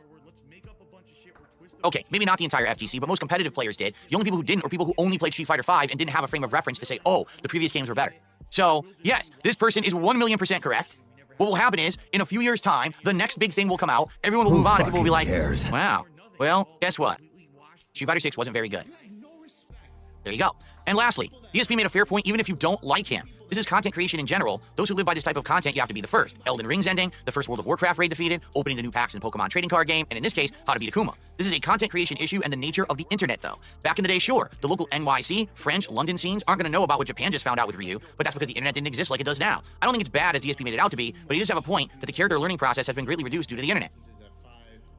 If you were back in the day playing in New York City, France, London, Japan, and you were there during the times when people were playing and discovering things, you would be having 10 times more fun than people are having right now watching a video on how to master Mai Shiranui and then practicing those strategies and learning them in a day. Before you continue, Phil, I want to see what videos you've been watching because we can actually see you've been watching some. Scroll up a bit, Phil, please, would you? 1980s? No. Wait, hold on. Wait, hold on. From, this is a 22-minute 56. Hold on, Phil's watched this video. I should, yeah, hold on 2 seconds. I'll scroll down, goddammit. Guess what? Street Fighter 6 wasn't very good. Scroll down, you bet. There you go. Ah, fuck, you went too fast. You went too fast. Hold on. From Software's Ghost Story, Echo Night Review. Why did Phil? It almost fascinates me. Like you get a little glimpse of Phil's fucking YouTube search history and what he's fucking been watching, and for some random reason, From Software's Ghost Story, Echo Night Review, from a year ago, Dungeon Chill's channel. Phil, for whatever reason, ended up watching this. So it's all kind of fascinating. I just noticed that, you know. I mean, it's like, why is Phil watching that randomly? If you were back in the day playing in New York City, France, London, Japan, and you were there during the times when people were playing and discovering things, you would be having 10 times more fun than people are having right now watching a video on how to master Mai Shiranui and then practicing those strategies and learning them in a day. And you know what? That's all I have to say. I rest my case. Games back in the day, fighting games particularly, were a lot more fun because it wasn't about being the first to spoil, being the first to be notable and get the clickbait views on getting that meta out there and having everyone do the same patterns over and over. The things that everyone do now, repetitively with Cammy, with Jury, with the top tiers, that stuff wouldn't have been discovered for 3 to 4 years. So you had a time period to experiment, to explore. Characters that right now are completely worthless in Street Fighter 6, like Lily, would have actually still been getting played competitively and people would have been having fun with them. Instead, half the cast is worthless because you ruined the game. You gave away the broken stuff so early, no one had time to have fun with the game. Instead, you had to rush for notoriety on the internet because you said it wasn't for money, right? So you rush for the notoriety or whatever it is, and maybe, the modern FGC enjoys sitting in a lab, practicing shit in training mode, and then copy-pasting that into a match online, and you find that fun. I will tell you, no one in the formative days of fighting games found that kind of shit fun. We all had the absolute best adrenaline-pumping times playing against people competitively, testing our strategies, learning things on the fly, having actual hand-eye coordination, learning, reacting. You heard what I just said? Reacting. Something that almost never even happens in modern fighting games anymore. Now it's just about the pattern. Play the pattern. Oh, that didn't work. Do the throw loop pattern. That didn't work. Try this pattern. Try this guess. Try this 50-50. It used to be about reacting. Almost no one even has to do that anymore because the games are ruined too early. So you can have your modern fighting games. Well, all I have to say is you're getting exactly what you deserved when you decided to turn it into an internet memeable, popular, share everything moment, right? So now you watch Evo. Are there many Evo moments? Almost none. And now you go to a tournament and everyone plays the same. It's just not like it was. This is why you can't get the hype behind fighting games. No one will ever go to a tournament and see something truly for the first time ever and say, whoa, because you already saw it 7 months ago, 2 weeks after that character released. And that's just not fun. That's boring. And that's why I don't even get into fighting games as much anymore. I don't want to see this meta every time I boot up a game in a casual match. I just want to play the fucking game and have fun. But I guess people don't care about that anymore because everyone wants to be a fucking tryhard who has the best win-loss ratio, who can grind through the ranks and sit at master just to lose points because they don't actually understand the game. I just don't get it, you know? And maybe it's not just fighting games too, maybe it's other games as well. I'm just looking at it from an FGC perspective because I grew up in the FGC, but I hate to say it, it ain't like it used to be, and that's for the worse. Sorry. You could say I'm just a crusty, salty old man, and I guess that's fine. But that's my take, and it ain't gonna change, especially when it seems like the internet isn't willing to listen. Because I'm DSP, no one wants to listen to reason. Well, in 5 to 10 years, when you're struggling to get a game to get any kind of notoriety in the mainstream, you ask yourself why.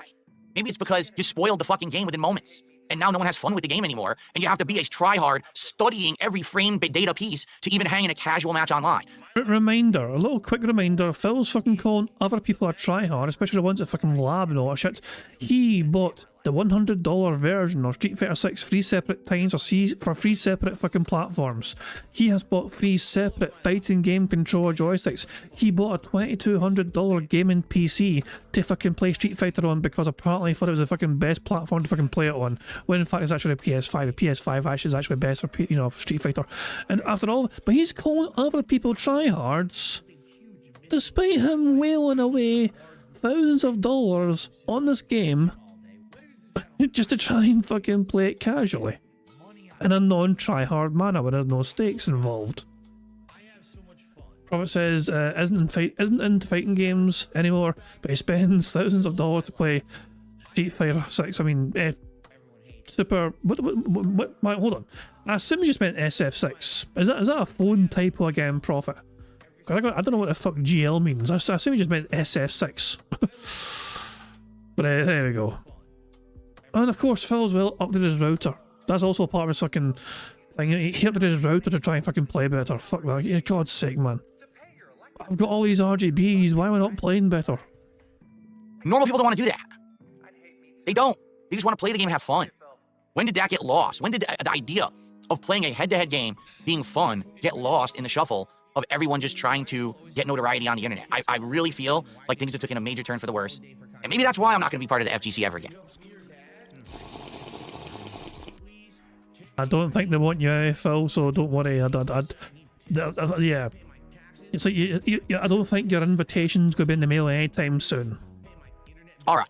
Well, I think I reacted as well as I possibly could. I have no idea if Button Check will ever see that or ever even respond to it, but I want to thank him for actually watching my clip in context and responding intelligently, because I feel like maybe this will open up even more discussion, and even if it never does, hopefully someone got something positive out of it.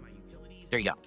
Okay, and by the way, if anyone else in the FGC ever wants to talk intelligently to me about this stuff, I'm available. I'm a wealth of knowledge from back in the day. I'm one of the few people who back then am still an active content creator today. I'm accessible. It's just that everyone wants to meme negatively about me constantly, rather than listen to what I have to say, which actually has knowledge and experience behind it. So if anyone's interested, you can always reach out. You can DM me on X. You can send me an email at darksidefeel@hotmail.com. We can have a chat and see if anything ever gets started of intelligence rather than just a bunch of mouth droolers in the comments like he had in his video there. Okay. No, time to beg. Let's do some shout outs.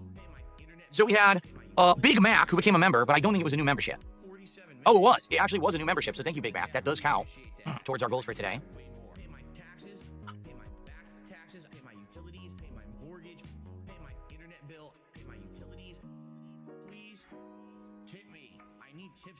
Crunchiest Onion. Excuse me, I'm losing my voice, actually. Oh, my goodness. Goodness. The Crunchiest Onion did a £10 super chat and says, nobody in your local FTC community taught or showed you anything. That's really sad, to be honest. It explains your mentality. That's really sad, I'm being honest, that you never experienced. So, is Phil going to convert the pounds to US dollars? Because when he gets a fucking Canadian super chat or whatever, a tip, he rounds it down the way. Technically, because he was given £10 sterling, he was given more than 10. But he's going to count it as 10, isn't he? He won't round it up to where it should be, but he'll fucking round down to make it seem like it needs more. No, everyone wanted to beat each other. Do you get it? Like, we all respected each other as players. Some of us did become friends, but we didn't tell each other all the tech. Then what was the point? Why play something competitive if you're just going to tell someone how to do it? What I will say is, I'll remind everyone what Jaha said, right? Jaha obviously didn't like Phil. Phil's an arsehole. Jaha didn't like him. He fucking sent him flying one time across a fucking convention floor with a fucking shield.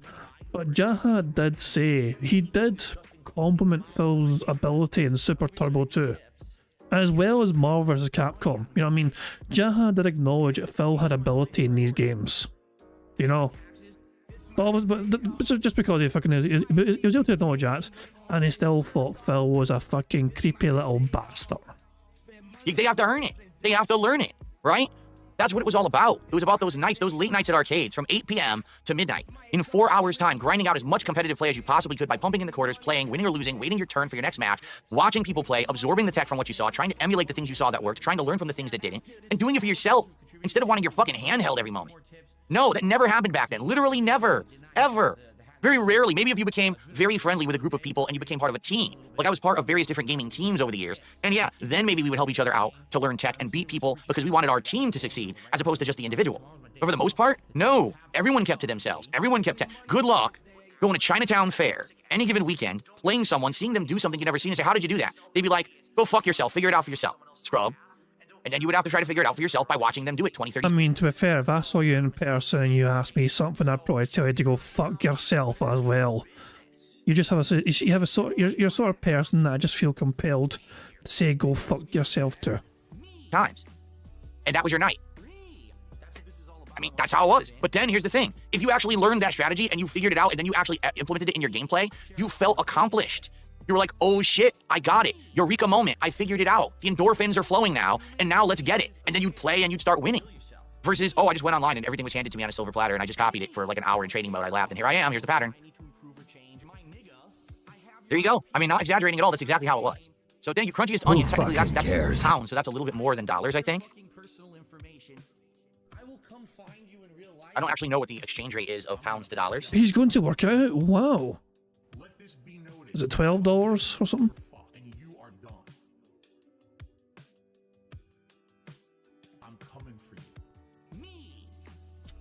Okay. Hold on. Got all kinds of stuff going on in my phone. I was gonna check for that. I was gonna check for the exchange rate. Must be in the middle of a fucking WWE Champions match. Pounds to USD. Here we go.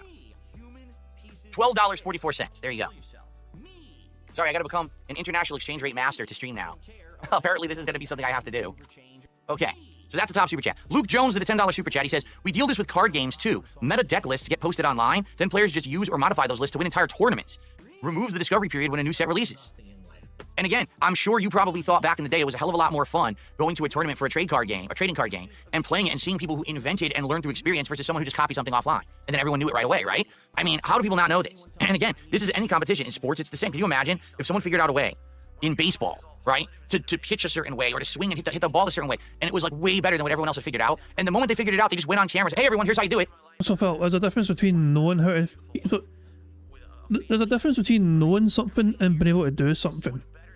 A good example of this might be, okay, I know I'm bad at Rocket League. I'll say it before Prophet does, I'm bad at Rocket League.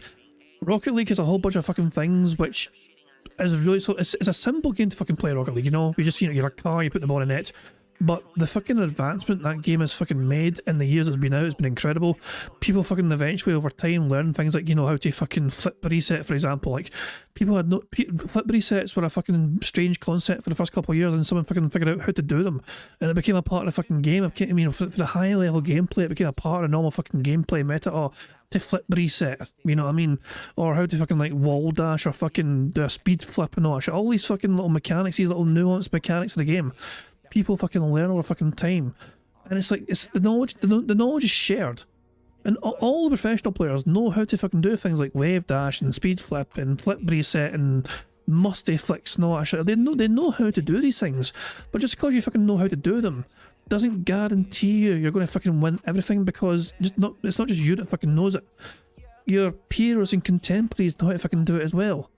So it's a case of who gets to fucking play better, who's the more skillful at utilising these skills and abilities and the fucking meta nuances of these fucking gameplay things. It's like, but Phil's like, nah, hide the meta. And I was like, oh, somebody done a fucking ceiling shot for the first time? Oh my god, like, how the fuck do you do that? It's like, you just fucking, get a flip reset off a ceiling and fucking do a ceiling shot, and things like that, But Phil would take that sort of thing, obviously, because of, how fucking dare people try and fucking share their knowledge of others and trying to fucking improve the game and make it more exciting and make it like, oh, for fuck's sake. In full disclosure, I don't know how to do any of that fucking shit. Like, I'm not clued up on... I think I'm okay at Rocket League, but I don't know how to fucking flip reset. I don't know how to fucking do, like, all these fucking advanced mechanics in the fucking game I'm clueless about. You know what I mean? There's such a high skill ceiling in that fucking game.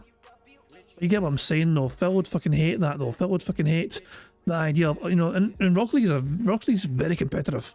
Multiplayer game, there's fucking esports, there's e-teams, there's fucking conventions, there's world tournaments, there's fucking regional tournaments with North America and Europe and Australia and all that shit, you know what I mean? It's a worldwide phenomenon. For sure. You know what I mean? And it's just one of those things where it's like they're trying their best to keep the game relevant and keep the game interesting, whatever. You know what I mean? But it's just one of those things that... But Phil would complain about that, though.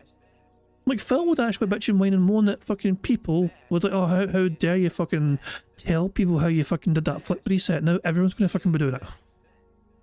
So now the entire game of baseball has changed from top to bottom because someone just spoiled it immediately. Rather than a few people figuring it out and then learning from experience and doing this different, doing that different. It's the same, but again, people on the internet playing video games versus physical things, I think they treat them differently. Everyone on the internet always just wants to spoil and be a part of the community and be a part of the meta and be a part of the discussion and be a part of the fun and have this feeling of belonging, I guess. I don't know, like, I don't give a shit. Really, I just don't give a shit. If you don't give a shit, then why did you not only fucking have a mad crazy rant about it a few days ago, but also had a fucking follow-up react rant about it to someone else reacting to it? World Weather Authority. You motherfucker, is that true?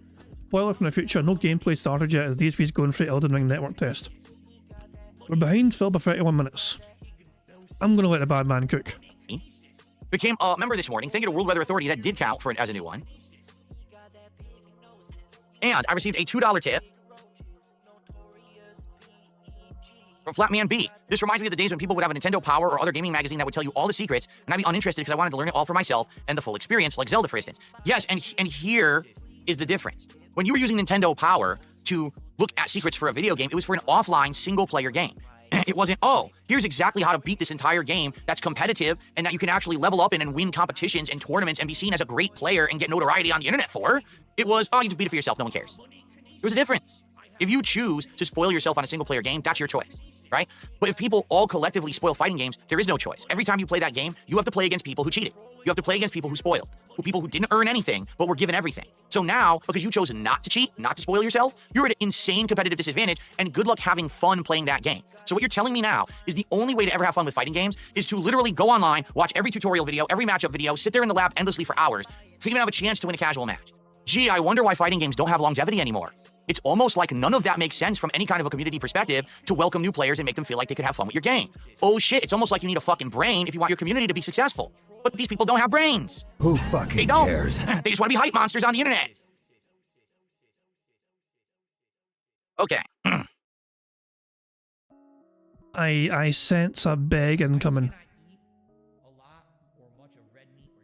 Well, I can't wait to hear how tomorrow the entire FGC will be up in arms against DSP, and we're gonna have every top player on the planet making videos about me and crapping on me. It'll be hilarious. Really, it will. In fact, I hope you do that. I really hope you do. I hope all you come out of the woodwork to crap on DSP once again, just so in 5 years' time you can all come out and agree with me. Just like I don't think that's going to happen. It'd be hilarious if not one single person, even button check, whoever, was like, nah, I don't care. Like you always do. All right. So we're at $47 to support, and Cypress TV, 29 months as a member, says, "Hey Phil, have a great stream. Thank you very much, Cypress." That was just the pop-up message. That was not a fresh one. Okay.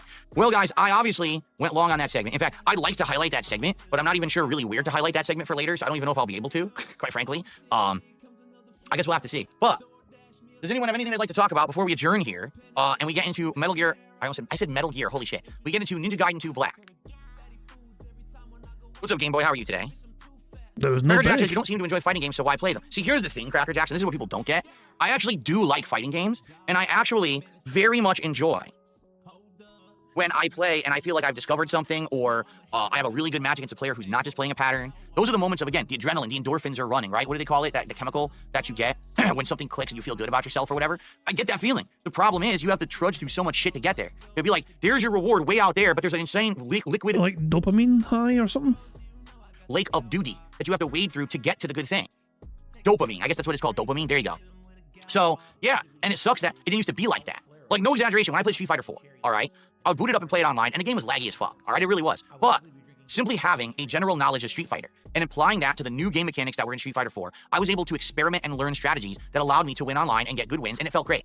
I didn't study videos, I didn't copy anyone, I didn't go to tournaments. I just learned for myself, and I had a great time. And I had an insanely successful video series based off of it called the Madness series, where I'd play one character for like a half an hour, 2 hours, and just make tons of matchup videos of them. And you would actually see how I would learn and advance my gameplay during those sessions, right? And it was a great feeling. And no one then had a guide or online videos or streams to just copy. And then the moment that you play, you got to face the meta. Like, the meta was not discovered for so long that it was fun. It just, but the thing is, I agree with you. Like, I get frustrated a lot because again, back in the day, you could make a mistake and it wasn't the end of the game. Today, you make a mistake. Oh, now's my chance to hit that 80% punish combo that I learned by labbing for 5 hours by copying that top content creator. What? So everyone has the best optimal combo at all times. So if, God forbid, there's that one dropped input or you touch the wrong button or you have a slight mistiming, or God forbid, the netcode sucks, which it does in Street Fighter 6. If the netcode drops your input or mistimes something, the whole round is over. That's not how it's supposed to be in a fighting game. Really, it's not. That's not what fighting games were ever about. And I feel like these modern players and even the modern game designers, they just don't get it. They have lost what made games fun back then. And that's why these games are just flash in the pan successes that don't last. You cannot argue that fighting games lasted way longer back in the day than they do today. You just can't argue it. They did. And no one was complaining that the games were too samey and boring. People loved them.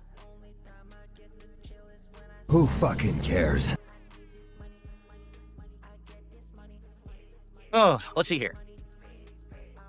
Dapian says the meta videos don't even help most people. You've seen it yourself. As soon as you break the pattern, they lose instantly. They've not learned anything. They're mimicking. You're right. You're right. And that's sad because, again, just by playing the pattern well, they can win and ruin the online experience of a fighting game. They really can. Like, no one wants to have to fight through armies of samey people that actually are very hard to beat. You have to super memorize the insane time. Like, Cammy is the worst. Everything is safe. Every move she has, every setup, if they just play the pattern, they're safe 98% of the time. So you gotta look for that one moment of execution they fuck up, or you gotta look for that actual one moment when she's not safe, which is very rare. Very rare. And that's why the game's not fun to play. You know, no one wants to deal with that shit. Can you imagine someone trying to play Street Fighter 6 right now, day one, first time? Oh, I want to play it. Dude, they're going to run for the hills after 20 minutes. Like, fuck this game. What a bunch of assholes. You know? Valkyl says, I'm playing Virtua Fighter 5 and came with a combo for the character I play based off of patterns I saw in a tournament. It felt great doing even if it wasn't optimal. Because you figured it out for yourself. That's yours. Wait, what was said there? I need to slow this down temporarily. Hold on. Bear with me. I need to make sure I didn't say something. Assholes. You know? Not that. Valkyl says, I'm playing Virtua Fighter 5 and came with a combo for the character I play based off of patterns I saw in a tournament. It felt great. It came with, for a second, I thought Phil said king. For a second, I thought he said king, but he didn't say king yet. So that's my bad. I misheard. But I had to check. 5 and came with a combo for the character I play based off of patterns I saw in a tournament. It felt great doing even if it wasn't optimal. Because you figured it out for yourself. That's yours. That's your style. There are people, okay, who will do non-optimal combos because it's easier for them with their own muscle memory to do that combo. Maybe it's 10 less damage points, but hey, if you could consistently pull that combo off all the time, instead of doing the optimal combo but having a chance of dropping it, do the other combo. And that's your choice. That's what no one does anymore. Like, literally, that's what we have not had anymore. There's no, oh, I made this active choice to do this to make it my own playstyle. Everyone just says, well, I played the meta. I played the meta. I played the meta.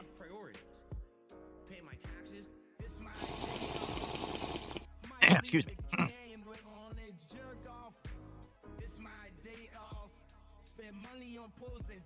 Dave Double H says, by this logic, no one should make Monster Hunter weapons tutorials. Monster Hunter is not competitive. Monster Hunter is an online co-op game that's meant for fun and camaraderie, and you can use those strategies if you want. You don't have to, and it doesn't matter if you do or don't. It doesn't ruin the game. Okay? Actually exposing the meta of a competitive game to everyone, where you're forced to be competitive, ruins the game. There's a distinct difference between the style of game. So I'm going to apologise for making those Street Fighter 4 tutorial videos and the basic, the best attacks to use.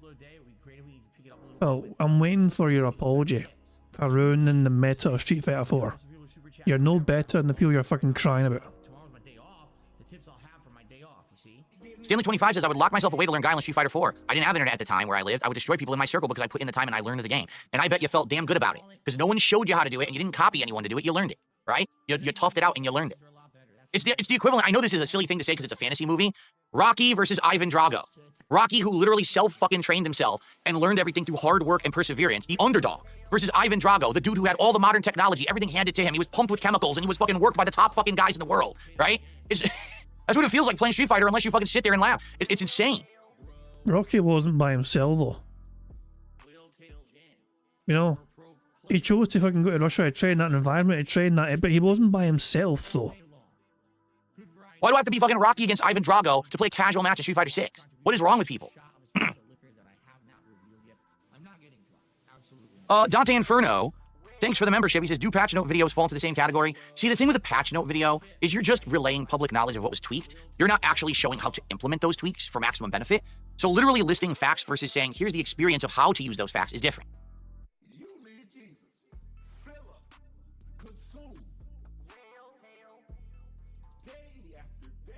Phil comparing himself to Rocky just makes me think of Pixar's video where he had Phil fight Mike Tyson. It's too good.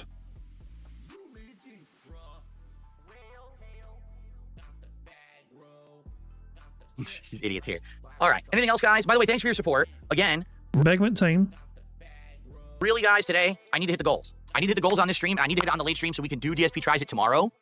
So we can have the food show up, you know, for the right day and everything. Let's do it. So please support if you can. And thanks to those who already have. We're already a third of the way to the goal. But let's not stall, because this is what happened yesterday. We had a really good start, and then when I started playing the game, we completely stalled and didn't hit the goal. Let's hit the goal today. Dapian says, I do miss having to change my playstyle based on who I'm playing instead of now. Unless I do my character's optimal moves, my character doesn't even work. Never mind what my opponent does. I can tell you, I can 100% tell you this, okay? That playing Super Street Fighter 2 Turbo, okay? The game that I'm the best at feels insanely completely different than playing any modern fighting game. Who fucking It just cares? does. In Super Turbo, all right, it is on just at the entry level. It's a completely different game. It doesn't feel like you're even playing the same series anymore because they've turned these games into so many mechanics, so many easy mode things. Back then, it was about knowledge, timing, spacing, mix-ups, tricks, reactions were huge. It's hilarious. I would tell you this, no lie. Okay, no fucking lie. 80% of the competitive things that I use playing Super Turbo. Oh my dog! What's up? Thank you very much, Jaira, for the super chat, who doxes himself by saying, as a resident of Philadelphia, this idiot compare himself to Rocky will have him seen green. We'll match on renting like we did on Broad on Sunday. Jesus, man. Fly Eagles Fly, am I right? Shout out to Fly Eagles Fly. Jesus Christ. Oh my god, but yeah. Fuck me, man. Bloody hell. Like Rocky. Like he's... Rocky was a... You know what I love about the Rocky movies? The fact that... this is what I love about the Rocky movies. Not the franchise itself. Ignore the franchise for a second. Sylvester Stallone had no money, essentially. You know what I mean? To do this fucking movie. You know the thing where it had... Remember they made the poster? Like Rocky's at the fucking arena before the fight's due to start.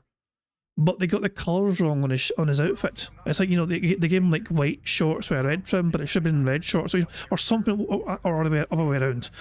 That was a genuine fuck up. That was not an intentional movie thing. They actually fucked up the poster, but they couldn't afford a new one, so they fucking wrote it into the movie. You know what I mean? Phil and Sylvester Stallone had so little money, he had to sell his dog. He had to sell his dog to fucking help fund the fucking movie, and when the movie became a success, he went and got his dog back and bought him back. You know what I mean? That's what I love about the Rocky series. You know what I mean? The fact that obviously fucking Stallone invested a lot of his... It was like an all or nothing move on his part.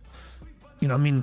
And it fucking worked out for him, you know what I mean? And it's like, and they made it work, and the fucking limitations of the first movie and the budget constraints or whatever, you know what I mean? They fucking made it work, and it was a huge fucking success. And then he was able to fucking buy back his dog as well, you know what I mean? The things, the sacrifices that was also trying to make going into the fucking movie or whatever, just risking it all, and it fucking worked out for him, you know what I mean? So that's the kind of best part of the story, I think, you know what I mean? Which you don't get to see in the movies because it's just... But yeah, Ben Hack is a good point there. Rocky 1 was a real movie, they got turned into a cartoon. I mean, the rematch, I would say, is like anything else. And it's like, and then I would say it's like, Stallone becomes... He goes from the underdog to like... You know, like fucking the John Cena of boxing. They can just beat everyone all of a sudden. Fuck's sake, it's fucking crazy. Cue the fucking training montage. Prophet says the best Stallone movie is Cobra. Come at me, bro. There you go. Controversial comments. Okay, no fucking lie. 80% of the competitive things that I use playing Super Turbo, I don't ever use in modern fighting games. 80% are just dropped, not used, not needed. Oh, apparently there's a new soundbite for me in the member Discord. That's boring. You're boring everybody. Quit boring everyone. That is quite robust, I must say. I must admit that is quite the robust comment. Yeah, I'm definitely going to think of a way to try and implement that. I need to find a space for it, but yeah, that's definitely a good thing to have. Because they don't even work anymore. Zoning barely even exists in a fighting game anymore. Good luck trying to zone. The best I can do is dial zim, and even then, it's very hard to hard zone someone in a modern fighting game. It's just not possible with the amount of maneuverability and stuff that they put into them now. You know what I mean? Actual footsies, almost non-existent. Everyone just has one or two buttons that beats everything. As opposed to back then, it was this beats this, this beats this, this beats this, this leads to this, this is a trick that leads to this. Now it's just walk forward, press the button, walk one step back, oh, press the button again.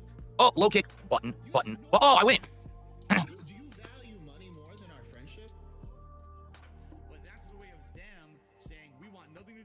All right, guys, I guess we will adjourn. All right, so here's the deal. It is Ninja Guide now, and it is Smart Guys tonight.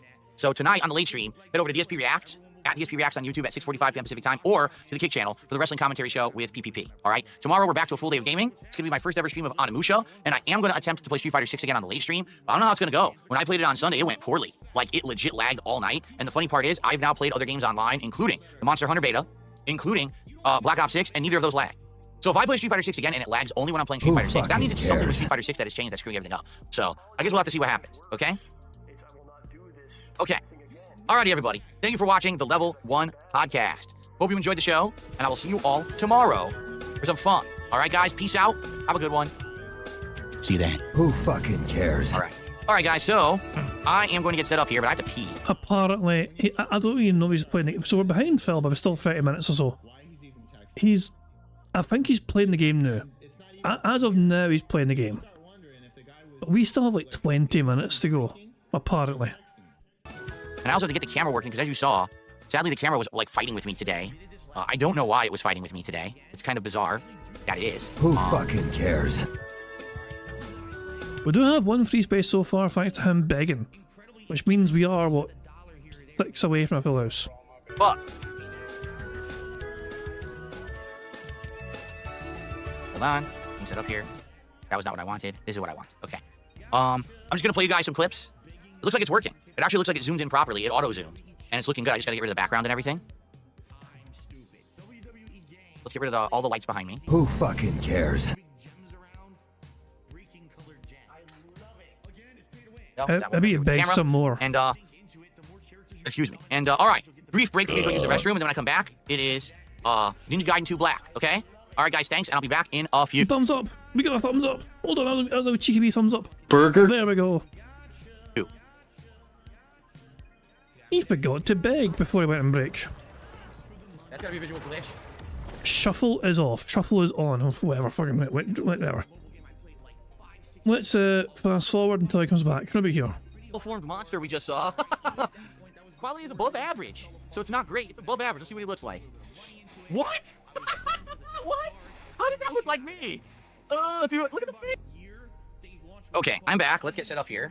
I forgot the controller, dang it. Gotta get the controller. There's the key light so you can actually see me. And I got a couple shout-outs. To do. So let me grab the controller here. Do I like Arby's? I used to like Arby's, Stanley, but I haven't had Arby's in like a long time. It's been, shoot, I think when Kat moved in with me in 2018, we maybe had Arby's 2-3 times, seriously. And they closed around the time of like COVID-ish. They got closed by the health department. Okay, hold on. I forgot the controller. Who fucking cares? YouTube doesn't care. Illegal, immoral, harmful, fucking toxic.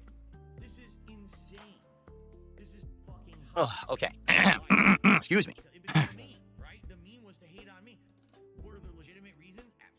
Alright, so shoutouts. First off, I think there was at least a gifted sub over on Kick and I missed it. There was. It was Danksy Pimp. Thank you, Danksy Pimp. I'm sorry. I always miss these. So thank you to Danksy Pimp for the gifted sub on Kick. Let's get you added here.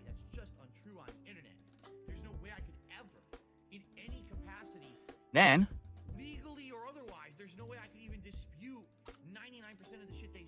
let's see here. What's up, King Michael? How are you today? Someone took me $1 and Phil said King Michael. Burger. 5 in a row. That's concerning. We are 4 away from a full. We're getting there, guys. We're getting there slowly but surely. Bit by bit, we're getting there. Says, I can't believe you're not playing Kingdom Come Deliverance 2. Why are you so afraid of the game? I'm not afraid of it. Number one, I saw my wife play the first one, and neither of us liked it, so I had a feeling I wasn't going to like this. Number two, it's come out, and although there are some people memeing about it and saying certain things are good, I also haven't heard any overwhelmingly positive things about the game, like it's not necessarily like a can't-miss game or anything. It seems like a fine game for right... We're 3 away. Burger. Just like that. We're fucking flying through it now. Guys, if we hit 100 likes with one bingo, put it that way, we're so close. Now, to be honest, there's really nothing else going on in games, correct? There's really not. You know, we're gonna have this Elden Ring beta this weekend, which I don't know if I can play. Next week, we're gonna have Avowed. Next week, we're gonna have this Lost Pause game. Then we're gonna have the Fatal Fury beta, and then we're gonna have the Yakuza Pirates in Hawaii game. So I'm gonna be very busy very soon. Sure, I could have been playing it right now, but there's no way I would have gotten through it. And likely I would have just kind of not really focused that much on it once other games started coming out. I just don't foresee it, or I didn't see it fitting into my content, like for what it is and everything. I just didn't think it was going to work. So, and again, the thing was, I said it would be a wait and see attitude. I would see when it comes out if people are really like, oh, you're missing out. Like, I haven't really gotten that impression. One person comes by a day and says, hey, you know, maybe you're missing out on something. And that's about it. It's no big deal. So, yeah. Yes, Onimusha is fine. Here's the thing. Bounding Box says, are we sure that adding Onimusha now is a good idea with the new games coming out next week? Onimusha is only like 6 to 8 hours long, and we're an hour into it. After a couple of streams, we'll be done with it. So that's why Onimusha makes sense versus like a 40-plus hour RPG like Kingdom Come Deliverance 2. Okay. So is it okay? Velcroni is saying there's a Q&A page. Should we figure this out right now?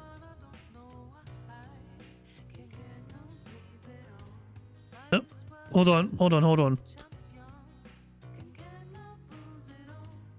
Phil done a speed test apparently. Phil said there's no way for him to determine if I can. So Phil actually done a speed test. Hold on. Phil searched for. Wait.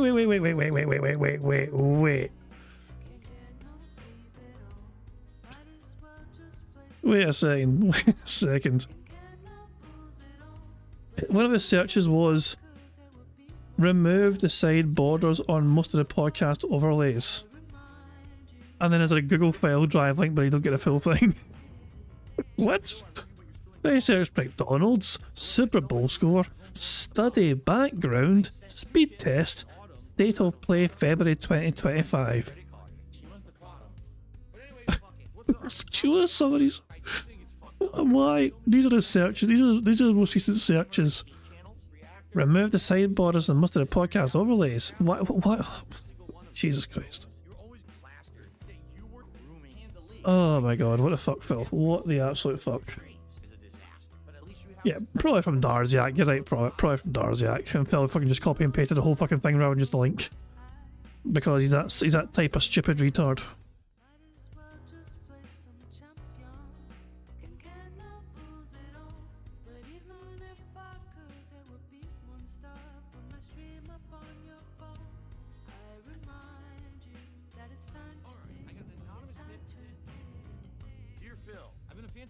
Where do you see a Q&A page? Do you see a Q&A page?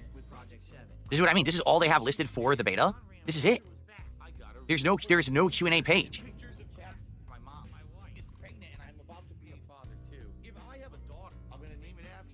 It does say only on the Japanese site for Night Rain you cannot capture directly from PlayStation, but it doesn't say anything about US or European servers or anything like that. Someone gifted on Kick. All right. What's this guy's? Sav spit on me. Gifted a sub. Well, thanks. I have no idea what that means. But there you go. Thank you for the gifted membership. Shout out fucking Kinda Sav, I guess. The gifted sub, excuse me. I appreciate that. Gets me up to $8 of contribution. Oh, and then DSP is the GOAT. Just did a $5 super chat. Thank you so much. DSP is the GOAT. That gets us to 61 and climbing today. Thank you guys again. Please let's keep that momentum going. Let's hit the goal today. We didn't hit any yesterday, so let's do it today. All right? Jade, feeling kind of sleepy today? It's all good. Thanks for stopping by. I hope you feel better. You could have said tired. Tired would have been a better word. Sleepy. As it stands, we're still 3 away. Okay. So that's all it says. The only thing it literally says is on the Japanese version of this site, it says you can't play it and capture it on PlayStation, is what you're saying. All right, and that's why, I mean, I'm showing you the site. There's nothing here. All this is generic info that has nothing to do with the beta. Like, this is all that there is.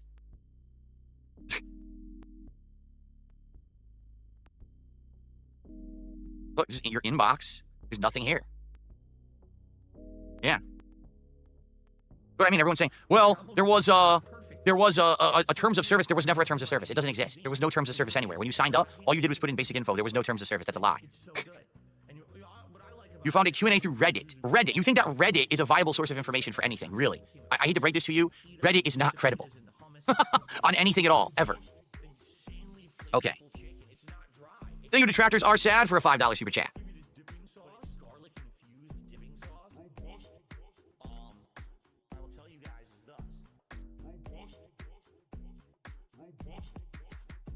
Okay. All right, are we ready to go? Are we ready to start with Ninja Gaiden then, since there's no information here, just as I had said all along? Like, I'm not crazy. I knew what I was talking about. Who we gotta go to 4K. Cares? We've been playing the game in 4K, right? Have we? Hold on. Have we been playing the game in 4K, 60 frames? Or have we been playing it in 1080p? I don't remember. We're currently at 1080p. Let's see what happens when we boot the game. I don't remember what resolution we played it at. Okay. What? James says Andy's PC shit the bed last night during Kino Casino. His $3,000 GPU died. He bought the new one? He bought the brand new GPU and it fried during the show? Oh, fuck. Are you serious? That's fucking terrible. Wait. Did the fellow say Kino Casino? Hold on. Wait. Okay. What? James says Andy's PC shit the bed last night during Kino Casino. Yes. We're 2 away. Burger. 5 in a row. That's concerning. We're 2 away from a full house. We might actually fucking steal this one. His $3,000 GPU died. He bought the new one? He bought the brand new GPU and it fried during the show? Oh, fuck. Are you serious? That's fucking terrible.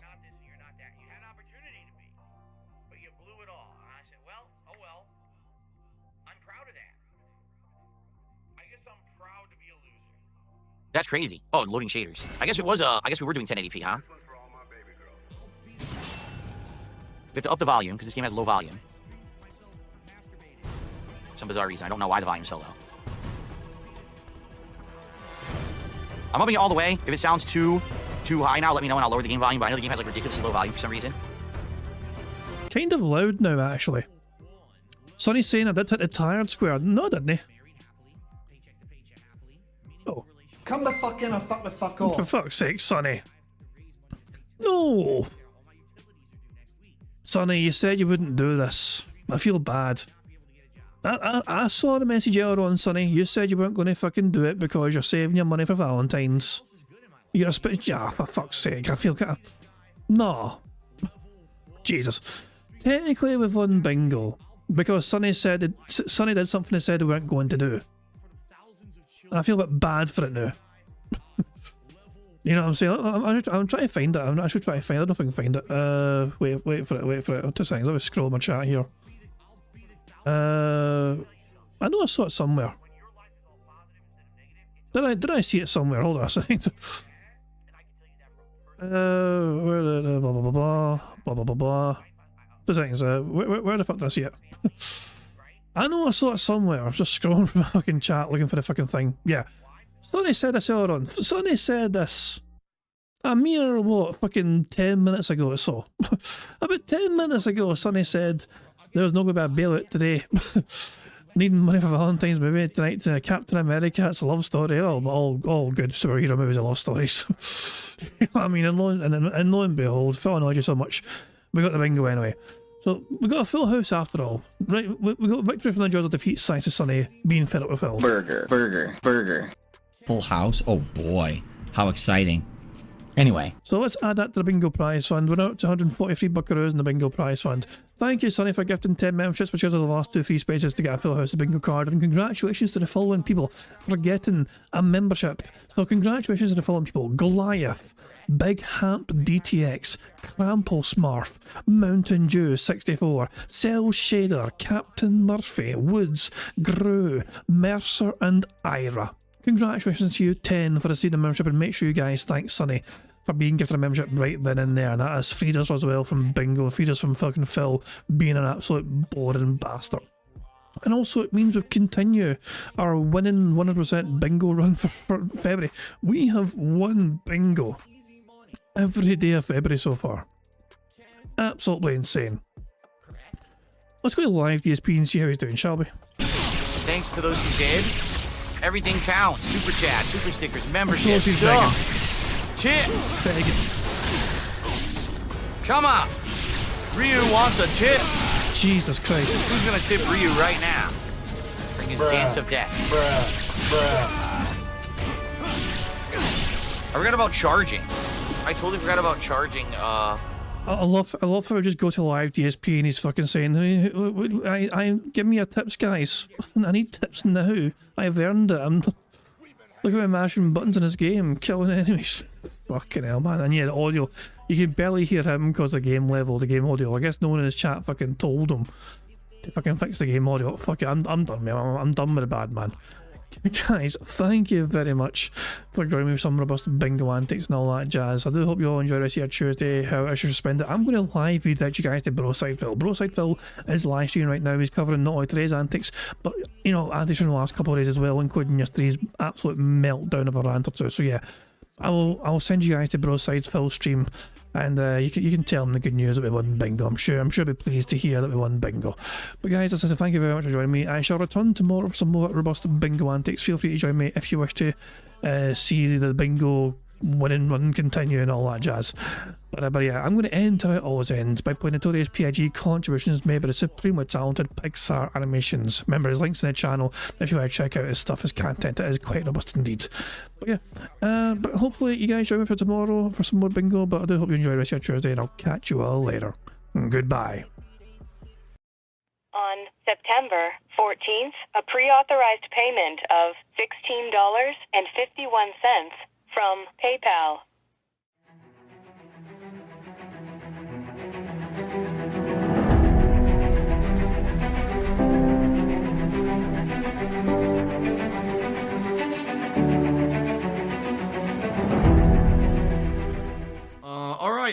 Skills has tipped me $1.30.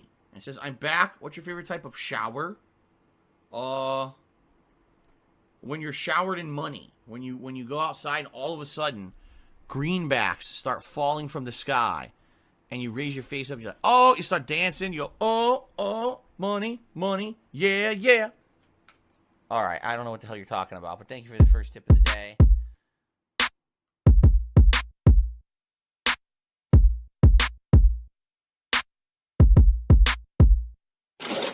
Money, money, yeah, yeah. Money, money, oh, money, money, yeah, yeah. Money, money, money, money, yeah, yeah. Money, money, oh, money, money, yeah, yeah. These contributions are mandatory. Money, money, yeah, yeah. Money, money, oh, money, money, yeah, yeah. Money, money, money, money, yeah, yeah. Money, money, oh, money, money, yeah, yeah. These contributions are mandatory.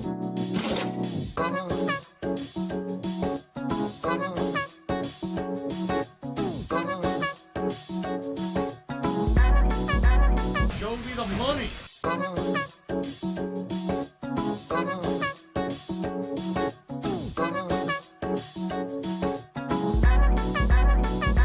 Free. Money, money, yeah, yeah.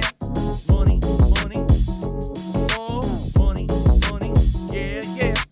Money, money, money, money, yeah, yeah. Money, money, oh, money, money, yeah, yeah. These contributions are mandatory. And it's gone, just gone like that.